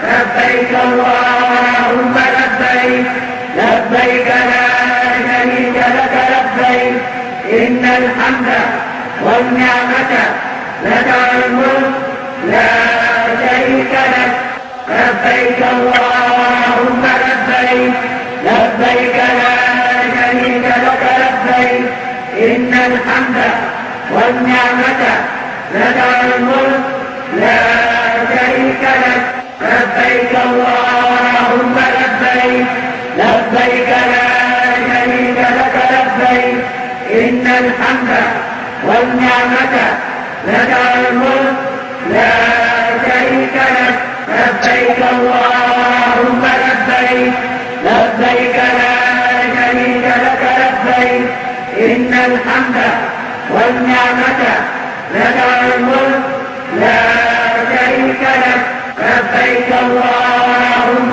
لبيك لبيك لا شريك لك لبيك إن الحمد والنعمة لك الملك لا شريك لك لبيك لبيك اللهم لبيك لبيك لا شريك لك لبيك إن الحمد والنعمة لك والملك لا شريك لك لبيك اللهم